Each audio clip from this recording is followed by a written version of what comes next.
ಯಾರಾದರೂ ತೆಗೆದರೆ ಓದ್ರಿ.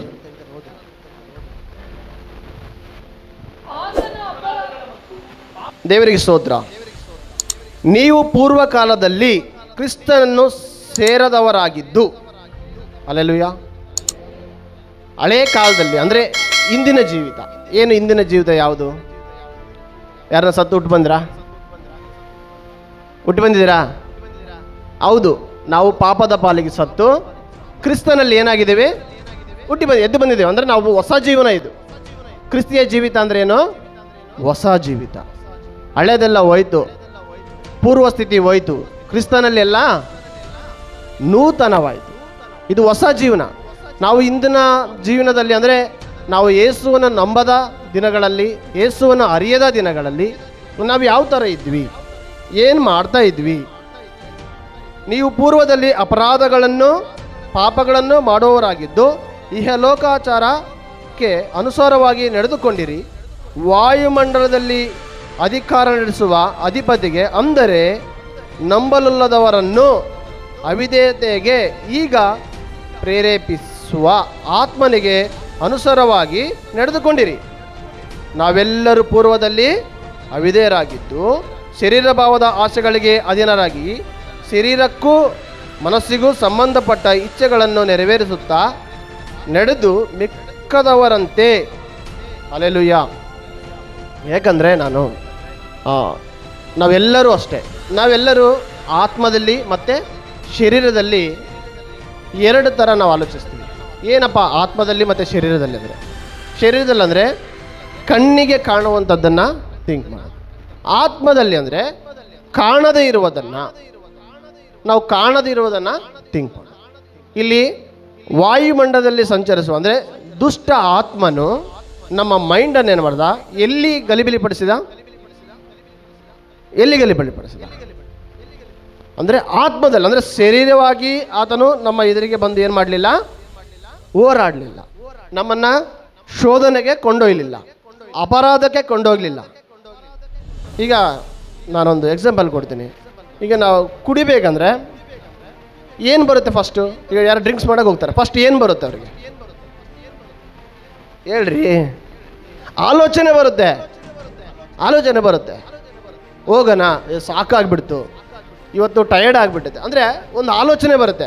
ಆ ಆಲೋಚನೆ ಕೊಡೋರು ಯಾರು? ಸೈತಾನ. ಹೆಂಗೆ ಕೊಡ್ತಾನೆ? ಇವತ್ತು ಕೆಲಸ ಮಾಡಿದೆಯಾ, ಸುಸ್ತಾಗ್ಬಿಟ್ಟಿದೆಯಾ, ಏನು ಮಾಡಿ ಈಗ ಹೋಗಿ ಕೆಲಸ ಮಾಡ್ಕೊಂಬ ಅಂತ. ಅಂದರೆ ದೇವರಿಗೆ ಸ್ತೋತ್ರ. ಈ ಆತ್ಮಿಕವಾಗಿ ನೋಡೋದಾದರೆ ಈ ರೀತಿ ನಾವು ಎರಡು ಲೋಕದಲ್ಲಿ ಜೀವಿಸ್ತಾ ಇದ್ದೀವಿ. ಒಂದು ಆತ್ಮಿಕ ಲೋಕ, ಮತ್ತೊಂದು ಶಾರೀರಿಕ ಲೋಕ. ಶರೀರವಾಗಿ ಆಲೋಚಿಸಿದರೆ ಅದನ್ನು ಮಾಡಬಾರ್ದು. ಯಾಕಂದರೆ ಕಷ್ಟಪಟ್ಟದ್ದು ನಾವು, ದುಡಿದಿದ್ದು ನಾವು, ಅದನ್ನು ತಿನ್ನಬೇಕಾಗಿದ್ದು ನಾವು. ಆದರೆ ಆಲೋಚನೆ ಏನು ಮಾಡ್ತದೆ? ಕಷ್ಟಪಟ್ಟಿದೆಯಲ್ಲ, ನೀನಲ್ವಾ ಕಷ್ಟಪಟ್ಟಿದ್ದು, ನೀನು ಕುಡಿ ಖಾಲಿ ಮಾಡು, ಯಾರು ಹೆಂಗೋದ್ರು ಪರವಾಗಿಲ್ಲ. ಅಂದರೆ ಪೂರ್ವ ಸ್ಥಿತಿ ಹಂಗಿತ್ತು. ಹಲ್ಲೆಲೂಯಾ. ಆದರೆ ಈಗ ನಮ್ಮ ಸ್ಥಿತಿ ಏನಾಗಿದೆ? ಬದಲಾಗಿದೆ. ನಾವೆಲ್ಲ ಏನಾಗಿದ್ದೀವಿ? ನೀವೆಲ್ಲ ಬದಲಾಗಿದ್ದೀರಾ? ಬದಲಾಗಿದ್ದೀರಾ? ಹೌದು, ನಾವೆಲ್ಲರೂ ಬದಲಾಗೆ ಬಂದಿರೋದು. ಯಾಕಂದರೆ ಕ್ರಿಸ್ತನ ಬಳಿ ಬಂದಾಗ ಆತನು ನಮಗೆ ಆತನ ಹೃದಯವನ್ನೇ ಕೊಟ್ಟಿದ್ದಾನೆ. ಆಮೇನ್, ಆಮೇನ್, ಹಲ್ಲೆಲೂಯಾ. ಯಾಕಂದರೆ ನಾವು ಯೋಹಾನ ಬರೆಸುವ ವಾರ್ತೆಯನ್ನು ನೋಡ್ತೀವಿ. ವಾಕ್ಯವಾಗಿರುವಾತನು ನರವತಾರ ಎತ್ತಿ ಎಲ್ಲಿ ವಾಸ ಮಾಡ್ತಾ ಇದ್ದಾನೆ? ನಮ್ಮ ಮಧ್ಯದಲ್ಲಿ ವಾಸ ಮಾಡ್ತಾ ಇದ್ದಾನೆ. ಯೋಹಾನ ಬರೆಸುವ ವಾರ್ತೆ 1ನೇ ಅಧ್ಯಾಯ 14ನೇ ವಚನ ಓದ್ರಿ. ಹಲ್ಲೆಲೂಯಾ. ಆ ವಾಕ್ಯವೆಂಬಾತನು ನರವತಾರ ಎತ್ತಿ ನಮ್ಮ ಮಧ್ಯದಲ್ಲಿ ವಾಸ ಮಾಡ್ತಾ ಇದ್ದಾನೆ. ಆದ್ರಿಂದ ನಮ್ಮ ಜೀವಿತ ಈಗ ಏನಾಯಿತು? ಬದಲಾಯಿತು. Praise the lord. ನಾವು ಇವತ್ತು ಹಳೇ ಸ್ಥಿತಿಯನ್ನು ಅಂದರೆ ಈ ಏನಾಗ್ಬಿಟ್ಟಿದೆ ಅಂದರೆ ಜನ ಅವರು ಬದಲಾಗಿದ್ದಾರೆ, ಅವರು ಯೇಸುವಿನಲ್ಲಿ ಹುಟ್ಟಿದ್ದಾರೆ, ಆದರೆ ಅವರ ಮನಸ್ಸು ಮೈಂಡ್ ಬದಲಾಗ್ತಿಲ್ಲ. ಎಲ್ಲಿ ಯೇಸುನ ಮಾಡ್ತಾ ಇದ್ದಾರೆ? ಇನ್ನು ಬಿದ್ದೋಗಿದ್ದನ್ನೇ ನೋಡ್ತಾ ಇದ್ದಾರೆ. ಆದರೆ ಯೇಸು ಸ್ವಾಮಿ ಹೇಳುವಂಥದ್ದು ಏನಪ್ಪ ಅಂದರೆ, ನೀನೇನು ಮಾಡು, ಏನು ಮಾಡು? ಪರಲೋಕವನ್ನು ನೋಡು, ಅಂದರೆ ನನ್ನನ್ನು ನೋಡು, ನನ್ನನ್ನು ನಂಬಿದರೆ, ನನ್ನನ್ನು ನೋಡಿದರೆ ನಿನ್ನ ಜೀವನ ಬದಲಾಗುತ್ತೆ ಅಂತ. ಹಲ್ಲೆಲೂಯಾ, ದೇವರಿಗೆ ಸ್ತೋತ್ರ. ನೋಡ್ರಿ, ಎಫೆಸ ಬರೆದ ಪತ್ರಿಕೆಯಲ್ಲಿ 2ನೇ ಅಧ್ಯಾಯ 14ನೇ ವಚನ ನಾನು ಓದ್ತೀನಿ. ನಿಮ್ಮನ್ನು ನಮ್ಮನ್ನು ಒಂದು ಮಾಡಿದವನಾದ ಆತನೇ ನಮಗೆ ಸಮಾಧಾನ ಕರ್ತವ್ಯವಾಗಿದ್ದಾನೆ. ಆತನು ತನ್ನ ಶರೀರವನ್ನು ಸಮರ್ಪಿಸಿದರಲ್ಲಿ ವಿಧಿರೂಪವಾದ ಆಜ್ಞೆಗಳ ಧರ್ಮಶಾಸ್ತ್ರವನ್ನು ತೆಗೆದುಹಾಕಿ ಇದ್ದ ದ್ವೇಷವನ್ನು ಮುಗಿಸಿ ನಮ್ಮನ್ನು ಅಗಲಿಸಿದ ಅಡ್ಡಗೋಡೆಯನ್ನು ಕೆಡವಿ ಹಾಕಿದನು. ಅಂದರೆ ದೇವರಿಂದ ದೂರ ಮಾಡಿದಂಥ ಅಡ್ಡಗೋಡೆಯನ್ನು ಯೇಸು ಸ್ವಾಮಿ ತೆಗೆದುಹಾಕಿದನು. ಆ ಯೇಸು ಸ್ವಾಮಿಯನ್ನು ನಾವು ನಂಬಿದರೆ, ಆ ಯೇಸು ಸ್ವಾಮಿಯನ್ನು ನಾವು ಅನುಸರಿಸಿದರೆ ನಮ್ಮ ಏನು ಆಲೋಚನೆಗಳು, ಅಂದರೆ ಈ ಶರೀರದ ಆಲೋಚನೆಗಳು, ಇವತ್ತು ಎಲ್ಲ ಮನುಷ್ಯರುಗಳು ಎಲ್ಲಿ ಬಿದ್ದು ಹೋಗ್ತಾ ಇದ್ದಾರೆ? ಸಭೆಗೆ ಬರ್ತಾರೆ, ವಾಕ್ಯ ಕೇಳ್ತಾರೆ, ಆದರೆ ದೇವರು 99 ಉಪಕಾರಗಳನ್ನು ಮಾಡಿರ್ತಾರೆ. ಹೌದಾ? ಎಲ್ಲರ ಜೀವನದಲ್ಲಿ ದೇವರು 99 ಉಪಕಾರವನ್ನು ಮಾಡಿದ್ದಾರೆ. ಆದರೆ ಒಂದೇ ಒಂದು ಕಷ್ಟ ಬರುವಾಗ ಅವರೇನು ಮಾಡ್ತಾರೆ? ಆ 99 ಉಪಕಾರಗಳನ್ನು ಮರೆತು ಆ ಒಂದು ಕಷ್ಟವನ್ನು ಎತ್ತಿ ತೋರಿಸ್ತಾ ಇರ್ತಾರೆ. Praise the lord, hallelujah. ಇದು ನಮ್ಮ ಜೀವನ ಆಗಬಾರ್ದು. ಯಾಕಂದರೆ ಆತನು ನಮಗೋಸ್ಕರ ಸಿಲುಬೆಯಲ್ಲಿ ಪ್ರಾಣ ಕೊಟ್ಟು ರಕ್ತ ಸುರಿಸಿ ಜಜ್ಜಲ್ಪಟ್ಟಿದ್ದು, ನೀನು ಒಂದು ಕಷ್ಟವನ್ನು ನೋಡಿ ಅಳು, ಶೋಧನೆಗೊಳಗಾಗು, ದುಃಖ ಪಡು ಅಂತಲ್ಲ. 99 ಉಪಕಾರಗಳನ್ನು ನೆನೆಸಿ ನೀನೇನು ಮಾಡು? ಮುಂದೆ ಹೋಗು ಅಂತ. ಹಲ್ಲೆಲೂಯಾ. ನಾವು ಆ 99 ಉಪಕಾರಗಳನ್ನು ನೆನೆಸಿ ಮುಂದೆ ಹೋಗಬೇಕು. ಆತನ ನಮಗಾಗಿ ಪ್ರಾಣ ಕೊಟ್ಟಿದ್ದು ಸುಮ್ಮನೆ ಅಲ್ಲ.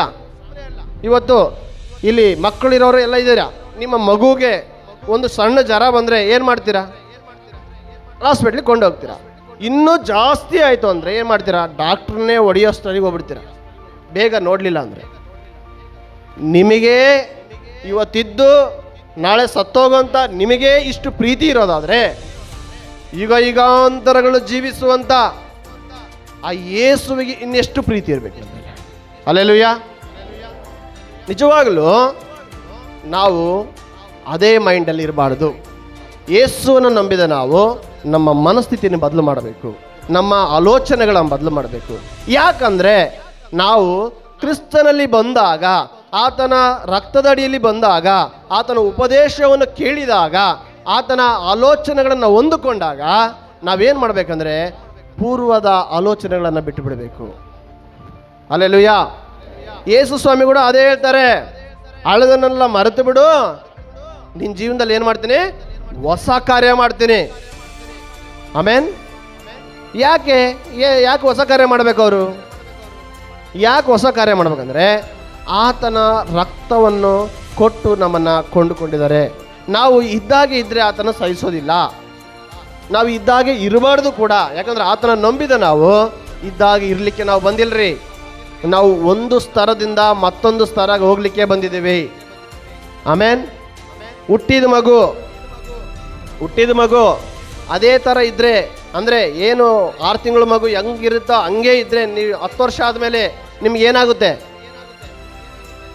ಬೇಸರ ಆಗುತ್ತೆ. ಅದೇನು ಮಾಡಬೇಕು? 10 ವರ್ಷ ಆದಮೇಲೆ ತಾನೇ ಊಟ ಮಾಡಬೇಕು, ತಾನೇ ಬಟ್ಟೆ ಹಾಕ್ಕೊಬೇಕು, ತಾನೇ ನಡೆದಾಡಬೇಕು, ತಾನೇ ಹೋಗಿ ಎಲ್ಲ ಕೆಲಸಗಳನ್ನು ಮಾಡ್ಕೊಳ್ಬೇಕು.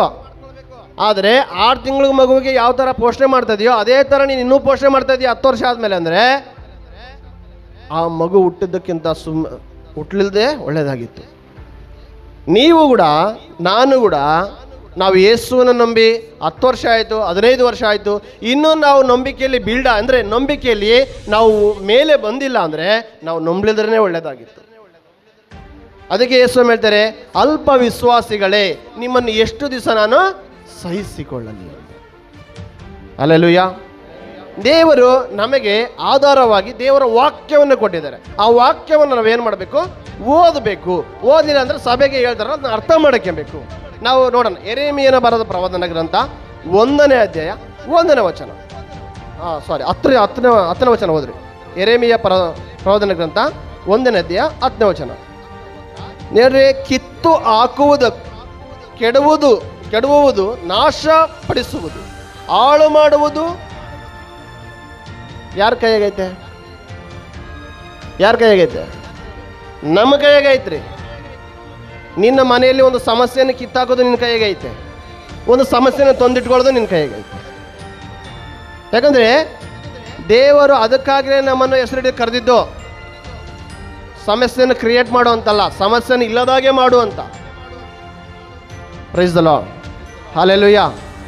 ಯಾಕಂದರೆ ನಮಗೆ ಒಂದು ಆತ್ಮ ಕೊಡಲ್ಪಟ್ಟಿದೆ. ಯೇಸುವನ್ನು ನಂಬಿದ ನಾವು, ದೀಕ್ಷಾಸ್ಥಾನ ಹೊಂದಿದ ನಾವು, ನಮ್ಮೊಳಗೆ ಒಂದು ಆತ್ಮ ಇದೆ. ಯಾವುದದು? ದೇವರು ಕೊಟ್ಟ ಆತ್ಮ.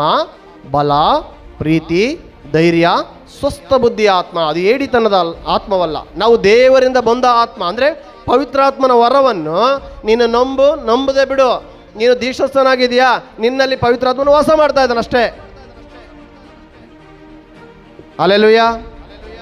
ಆ ಆತ್ಮನ ನಮಗೆ ಏನು ಕೊಡ್ತಾರಂದರೆ, ಆತ್ಮನ ನಾವು ಹೆಂಗೆ ಕ್ರಿಯೆ ರೂಪಕ್ಕೆ ತರುವುದಂದರೆ, ನಾವು ದಿನನಿತ್ಯ ವಾಕ್ಯ ಓದೋದ್ರಿಂದ, ಪ್ರಾರ್ಥನೆ ಮಾಡೋದ್ರಿಂದ, ವಾಕ್ಯವನ್ನು ಕೇಳಿಸ್ಕೊಳ್ಳೋದ್ರಿಂದ. ಯಾಕಂದರೆ ನೋಡ್ರಿ, ನಾನೇನು ಹೇಳ್ತೀನಿ ಅಂದರೆ, ನೀವು ಎಷ್ಟು ಓದೋದಕ್ಕಿಂತ ಎಷ್ಟು ಚೆನ್ನಾಗಿ ಕೇಳಿಸ್ಕೊಳ್ತೀರೋ, ಅದು ಓದೋದಾಗ ಅರ್ಧಕ್ಕಿಂತ 3% ಅದು ಕೆಲಸ ಮಾಡ್ತದೆ. ಅದಕ್ಕೆ ಯೇಸು ಹೇಳ್ತಾರೆ, ಕಿವಿ ಉಳ್ಳವನು ಕೇಳಲಿ. ನಾವು ಭಾಳ ಶಾರ್ಪಾಗಿ ಕೇಳಬೇಕು. ಆಗ ಕೇಳಿದಾಗ ನಮ್ಗೆ ಓದೋಕೆ ಬರಲಿಲ್ಲ ಅಂದ್ಕೊಳ್ರಿ, ಕೇಳಿದಾಗ ಅದೇನು ಮಾಡುತ್ತೆ, ನಮ್ಮ ಜೀವನದಲ್ಲಿ ಆಟೋಮೆಟಿಕ್ ಕಾರ್ಯ ಮಾಡಲಿಕ್ಕೆ ಸ್ಟಾರ್ಟ್ ಮಾಡುತ್ತೆ. ಹಲ್ಲೆಲೂಯಾ, ದೇವರಿಗೆ ಸ್ತೋತ್ರ. ಯಾಕಂದರೆ ಇಲ್ಲಿ ಹೇಳ್ತದೆ, ರಾಜ್ಯಗಳ ಮೇಲೂ ನಿನ್ನನ್ನು ಈ ದಿನ ನೇಮಿಸಿದ್ದೇನೆ. ಯಾರು ನೇಮಿಸಿದ್ದು? ಯಾರನ್ನ? ನಿನ್ನನ್ನು ಅಂದರೆ ಯಾರು? ನಮ್ಮನ್ನ ದೇವರು ಹೆಸರಿಡಿದು ಕರೆದು ನಿನ್ನ ಮನೆಯ ಮೇಲೆ ನೇಮಿಸಿದ್ದಾರೆ. ನಿನ್ನ ಮನೆಯಲ್ಲಿ ಒಂದು ಜಗಳ ಬರ್ತೈತಂದರೆ ಆ ಜಗಳದ ಆತ್ಮನನ್ನು ಗದರಿಸುವಂಥ ಅಧಿಕಾರ ಯಾರಿಗಿದೆ? ಯಾರಿಗಿದೆ? ನಮಗೆ ಐತ್ರಿ. ಯಾಕಂದರೆ ಮತ್ತೇನು ಸುವಾರ್ತೆ 8:17 ತೆಗಿರಿ. ನೀವು ಒಳ್ಳೆ ತಂದೆಗೆ ಹುಟ್ಟಿದ್ದೀರಾ, ಕೆಟ್ಟ ತಂದೆಗೆ ಹುಟ್ಟಿದ್ದೀರಾ? ಒಳ್ಳೆ ಯೇಸುವಿಗೆ ಹುಟ್ಟಿದ್ದೀರಾ. ಆಮೇನ್, ಹಲ್ಲೆಲೂಯಾ. ನಾವೆಲ್ಲರೂ ನಮ್ಮಪ್ಪ ಯಾರು ಏನಂತ ಪ್ರಾರ್ಥನೆ ಮಾಡ್ತೀರಾ? ಏಸಪ್ಪ ನನ್ನ ಪ್ರಾರ್ಥನೆ ಕೇಳು ಅಂತ ಅಂತೀರ ತಾನೆ? ನಿಮ್ಮ ಅಪ್ಪ ಅಂದರೆ ಒಳ್ಳೆಯ ಅಪ್ಪ ತಾನೆ? ಆ ಒಳ್ಳೆಯ ಅಪ್ಪನ ಮಕ್ಕಳು ನಾವು ಯಾವಾಗಲೂ ಏನು ಮಾಡಬೇಕು? ಒಳ್ಳೆಯದನ್ನೇ ಮಾಡುವರು, ಒಳ್ಳೆ ಆಲೋಚನೆ ಮಾಡುವವರಾಗಿರಬೇಕು, ಒಳ್ಳೆ ಕಾರ್ಯಗಳನ್ನು ಮಾಡುವವರಾಗಿರಬೇಕು, ಒಳ್ಳೆ ರೀತಿಯಲ್ಲಿ ನಾವು ಯೋಚಿಸುವವರಾಗಿರಬೇಕು, ಒಳ್ಳೆಯ ಫಲ ಕೊಡುವವರಾಗಿರಬೇಕು. ನಾನು ಬೆಳಗ್ಗೆ ಹೇಳ್ತಾ ಇದ್ದೆ, ನಾವು ಕ್ರಿಸ್ತನಲ್ಲಿ ನೂತನವಾದಾಗ ನಾವೇನಾದ್ವಿ? ಬೆಳಕು. ಆ ಬೆಳಕಿನ ಆ ಪ್ರಕಾಶದಲ್ಲಿ ನಾವೇನು ಮಾಡಬೇಕು? ಯಾವಾಗಲೂ ನಡೀಬೇಕು. ಆ ಬೆಳಕು ನಮ್ಮನ್ನು ಏನು ಮಾಡ್ತದೆ? ಬೆಳಕು ಏನು ಮಾಡ್ತದೆ? ಇನ್ನೂ ಬೆಳಕಾಗಿ, ಇನ್ನೂ ಅತಿಶಯವಾಗಿ, ಇನ್ನೂ ಮಲ್ಟಿಯಾಗಿ ನಮ್ಮನ್ನು ಏನು ಮಾಡ್ತದೆ? ಅದು ತೋರಿಸ್ತದೆ. ಒಂದು ಪ್ರಭಾವ ಏನಂದರೆ, ಈಗ ಈ ಲೈಟ್ ಹಾಕಿದರೆ ನನ್ನನ್ನು ಏನು ಮಾಡುತ್ತೆ? ಇನ್ನೂ ಚೆನ್ನಾಗಿ ಕಾಣುವಂತೆ ಮಾಡ್ತದೆ. ಆ ಯೇಸು ಎಂಬ ಬೆಳಕು ನಿಮ್ಮಲ್ಲಿ ನೆಲೆಸಿದೆಯಲ್ಲ, ಅದನ್ನು ನೀವು ಕ್ರಿಯೆರೂಪಕ್ಕೆ ತಂದರೆ ನಿಮ್ಮನ್ನು ಏನು ಮಾಡ್ತದೆ? ಅದು ಆರೋಗ್ಯದಲ್ಲಿ ಬಿಡುಗಡೆ ಮಾಡ್ತದೆ. ಅಂದರೆ ಆರೋಗ್ಯದಲ್ಲಿ ಚೆನ್ನಾಗಿ ಕಾಣುವಂತೆ ಮಾಡ್ತದೆ, ಐಶ್ವರ್ಯದಲ್ಲಿ ಚೆನ್ನಾಗಿ ಕಾಣುವಂತೆ ಮಾಡ್ತದೆ, ನಿಮ್ಮ ನಡೆನುಡಿಗಳಲ್ಲಿ ಚೆನ್ನಾಗಿ ಕಾಣುವಂತೆ ಮಾಡ್ತದೆ.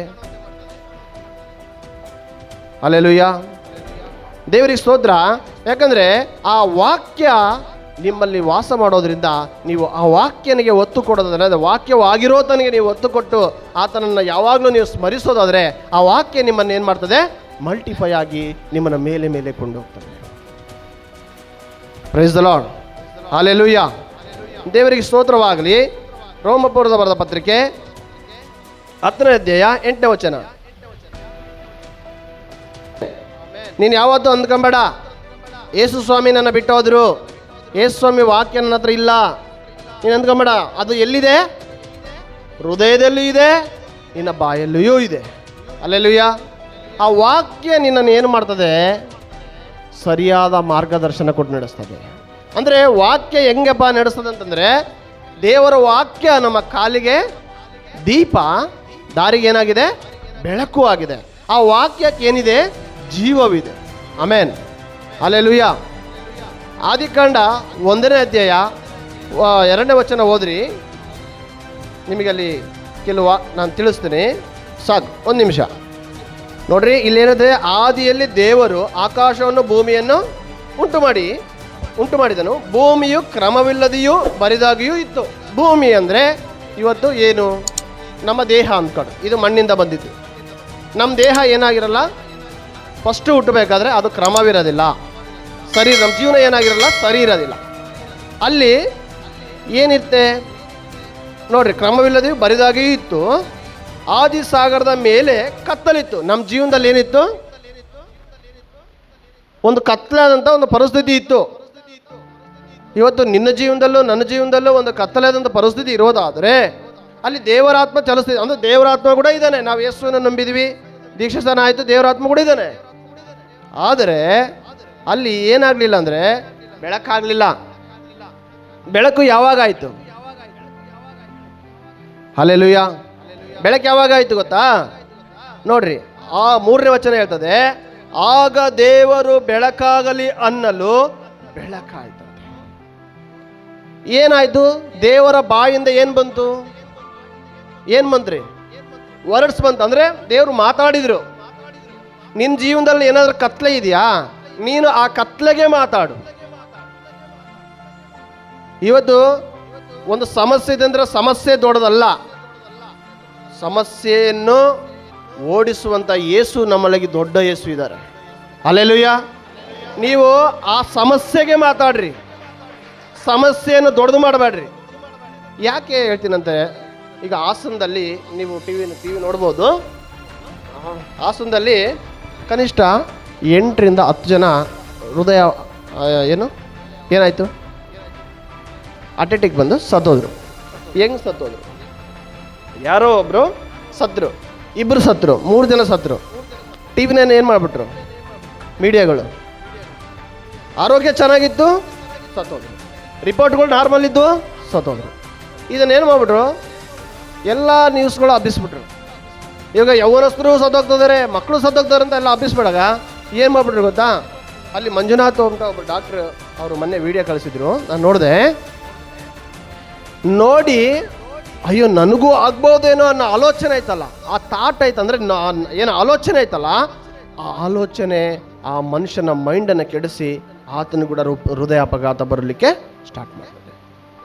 ನೋಡ್ರಿ, ನಾವು ಯಾರೋ ಒಬ್ರು ಏನೋ ಒಂದು ಹೇಳಿದ ತಕ್ಷಣ, ಕೆಟ್ಟದನ್ನು ಹೇಳಿದ ತಕ್ಷಣ ನಾವು ಅದನ್ನು ಏನು ಮಾಡಬಾರ್ದು, ತೊಗೊಬಾರ್ದ್ರಿ. ಯಾಕಂದರೆ ಕೆಟ್ಟ ದೇವ್ರ ವಾಕ್ಯ ಏನಾಗ್ತದೆ, ನೀನು ಒಳ್ಳೆಯದನ್ನೇ ಕೇಳು, ಒಳ್ಳೆಯದನ್ನೇ ಮಾತಾಡು. ಯಾವನಿಗಾದರೂ ಭಕ್ತಿ ವೃದ್ಧಿ ಮಾಡುವಂಥ ಮಾತುಗಳಿನಲ್ಲಿದ್ದರೆ ಆಡು, ಇಲ್ಲಾಂದ್ರೆ ಸುಮ್ಮನಿದ್ಬಿಡು. ಹಲ್ಲೆಲೂಯಾ. ನಾವು ಏನು ನೋಡಬೇಕು, ಏನು ಕೇಳಿಸ್ಕೊಳ್ಬೇಕಂದ್ರೆ ಸರಿಯಾಗಿ ತಿಳ್ಕೊಬೇಕು. ಸುಮ್ಮನೆ ಏನು ಸಿಗುತ್ತೋ ಅದನ್ನು ಕೇಳಿಸ್ಕೊಬಾರ್ದು. ಏನು ಸಿಗುತ್ತೋ ಅದನ್ನು ಕೇಳಿಸ್ಕೊಂಡ್ರೆ ಕಸದ ಪುಟ್ಟಿಗೂ ನಮಗೂ ವ್ಯತ್ಯಾಸನೇ ಇರಲ್ಲ. ಕಸದ ಪುಟ್ಟಿಲಿ ಒಂದೇ ಕಸ ಹಾಕ್ತಾರಾ? ಭಾಳ ಥರದ ಕಸ ಹಾಕ್ತಾರೆ, ಅದಕ್ಕೂ ನಮಗೆ ವ್ಯತ್ಯಾಸ ಇರೋದಿಲ್ಲ. ನಾವು ಒಳ್ಳೆಯದನ್ನೇ ಕೇಳಿಸ್ಕೊಬೇಕು, ಒಳ್ಳೆಯದನ್ನೇ ಮಾತಾಡಬೇಕು. ಆಗ ಅವರು ಡಾಕ್ಟ್ರು ಅದರಲ್ಲಿ ಹೇಳ್ತಾಯಿದ್ರು, ಎಷ್ಟೋ ಜನ ಕೇಳಿಸ್ಕೊಂಡು ಭಯಪಟ್ಟು ಸತ್ತೋಗ್ತಿದ್ದಾರಂತೆ. ಈ ಕರೋನಾ ಬಂದಾಗ ಕೂಡ ಅಷ್ಟೇ, 10 ಜನ ಕರೋನಾ ಬಂದರೆ 99 ಜನ ಹೆಂಗೆ ಸತ್ತರು? ಭಯಪಟ್ಟೆ ಸತ್ತುಬಿಟ್ರು. ಆದರೆ ದೇವರ ವಾಕ್ಯ ಹೇಳ್ತದೆ, ನಮಗೆ ದೇವರು ಕೊಟ್ಟ ಆತ್ಮ ಬಲ, ಪ್ರೀತಿ, ಧೈರ್ಯದ ಆತ್ಮ, ನಂಬಿಕೆಯ ಆತ್ಮ, ನಿರೀಕ್ಷೆಯ ಆತ್ಮ, ಅದು ಏಡಿತನದ ಆತ್ಮವಲ್ಲ. ಆದ್ದರಿಂದ ನಾವೇನು ಮಾಡಬೇಕು? ಧೈರ್ಯವಾಗಿ ಎಷ್ಟು ಪ್ರಾಬ್ಲಮ್ಗಳನ್ನು ಎದುರಿಸಬೇಕು, ವಾಕ್ಯದ ಮೂಲಕ ಎದುರಿಸಬೇಕು. ನೀನು ನನ್ನಲ್ಲಿ ಆಸಕ್ತನಾಗಿರೋದ್ರಿಂದ ನಾನು ನಿನ್ನನ್ನು ಎಲ್ಲ ಕೇಡಿಂದ ತಪ್ಪಿಸ್ತೇನೆ ಅಂತ ಕೀರ್ತನೆ 91:14 ವಚನ ಹೇಳ್ತದೆ. ನಾವು ಯಾವುದರಲ್ಲಿ ಆಸಕ್ತರಾಗಿದ್ದೀವಿ, ಯಾರ ಮಾತು ಕೇಳೋದ್ರಲ್ಲಿ ಆಸಕ್ತರಾಗಿದ್ದೀವಿ, ಯಾವ ಕೆಲಸ ಮಾಡೋದ್ರಲ್ಲಿ ಆಸಕ್ತರಾಗಿದ್ದೀವಿ, ಇದು ಫಸ್ಟ್ ಇಂಪಾರ್ಟೆಂಟ್. ಹಲ್ಲೆಲೂಯಾ. ದೇವರಿಗೆ ಸ್ತೋತ್ರ.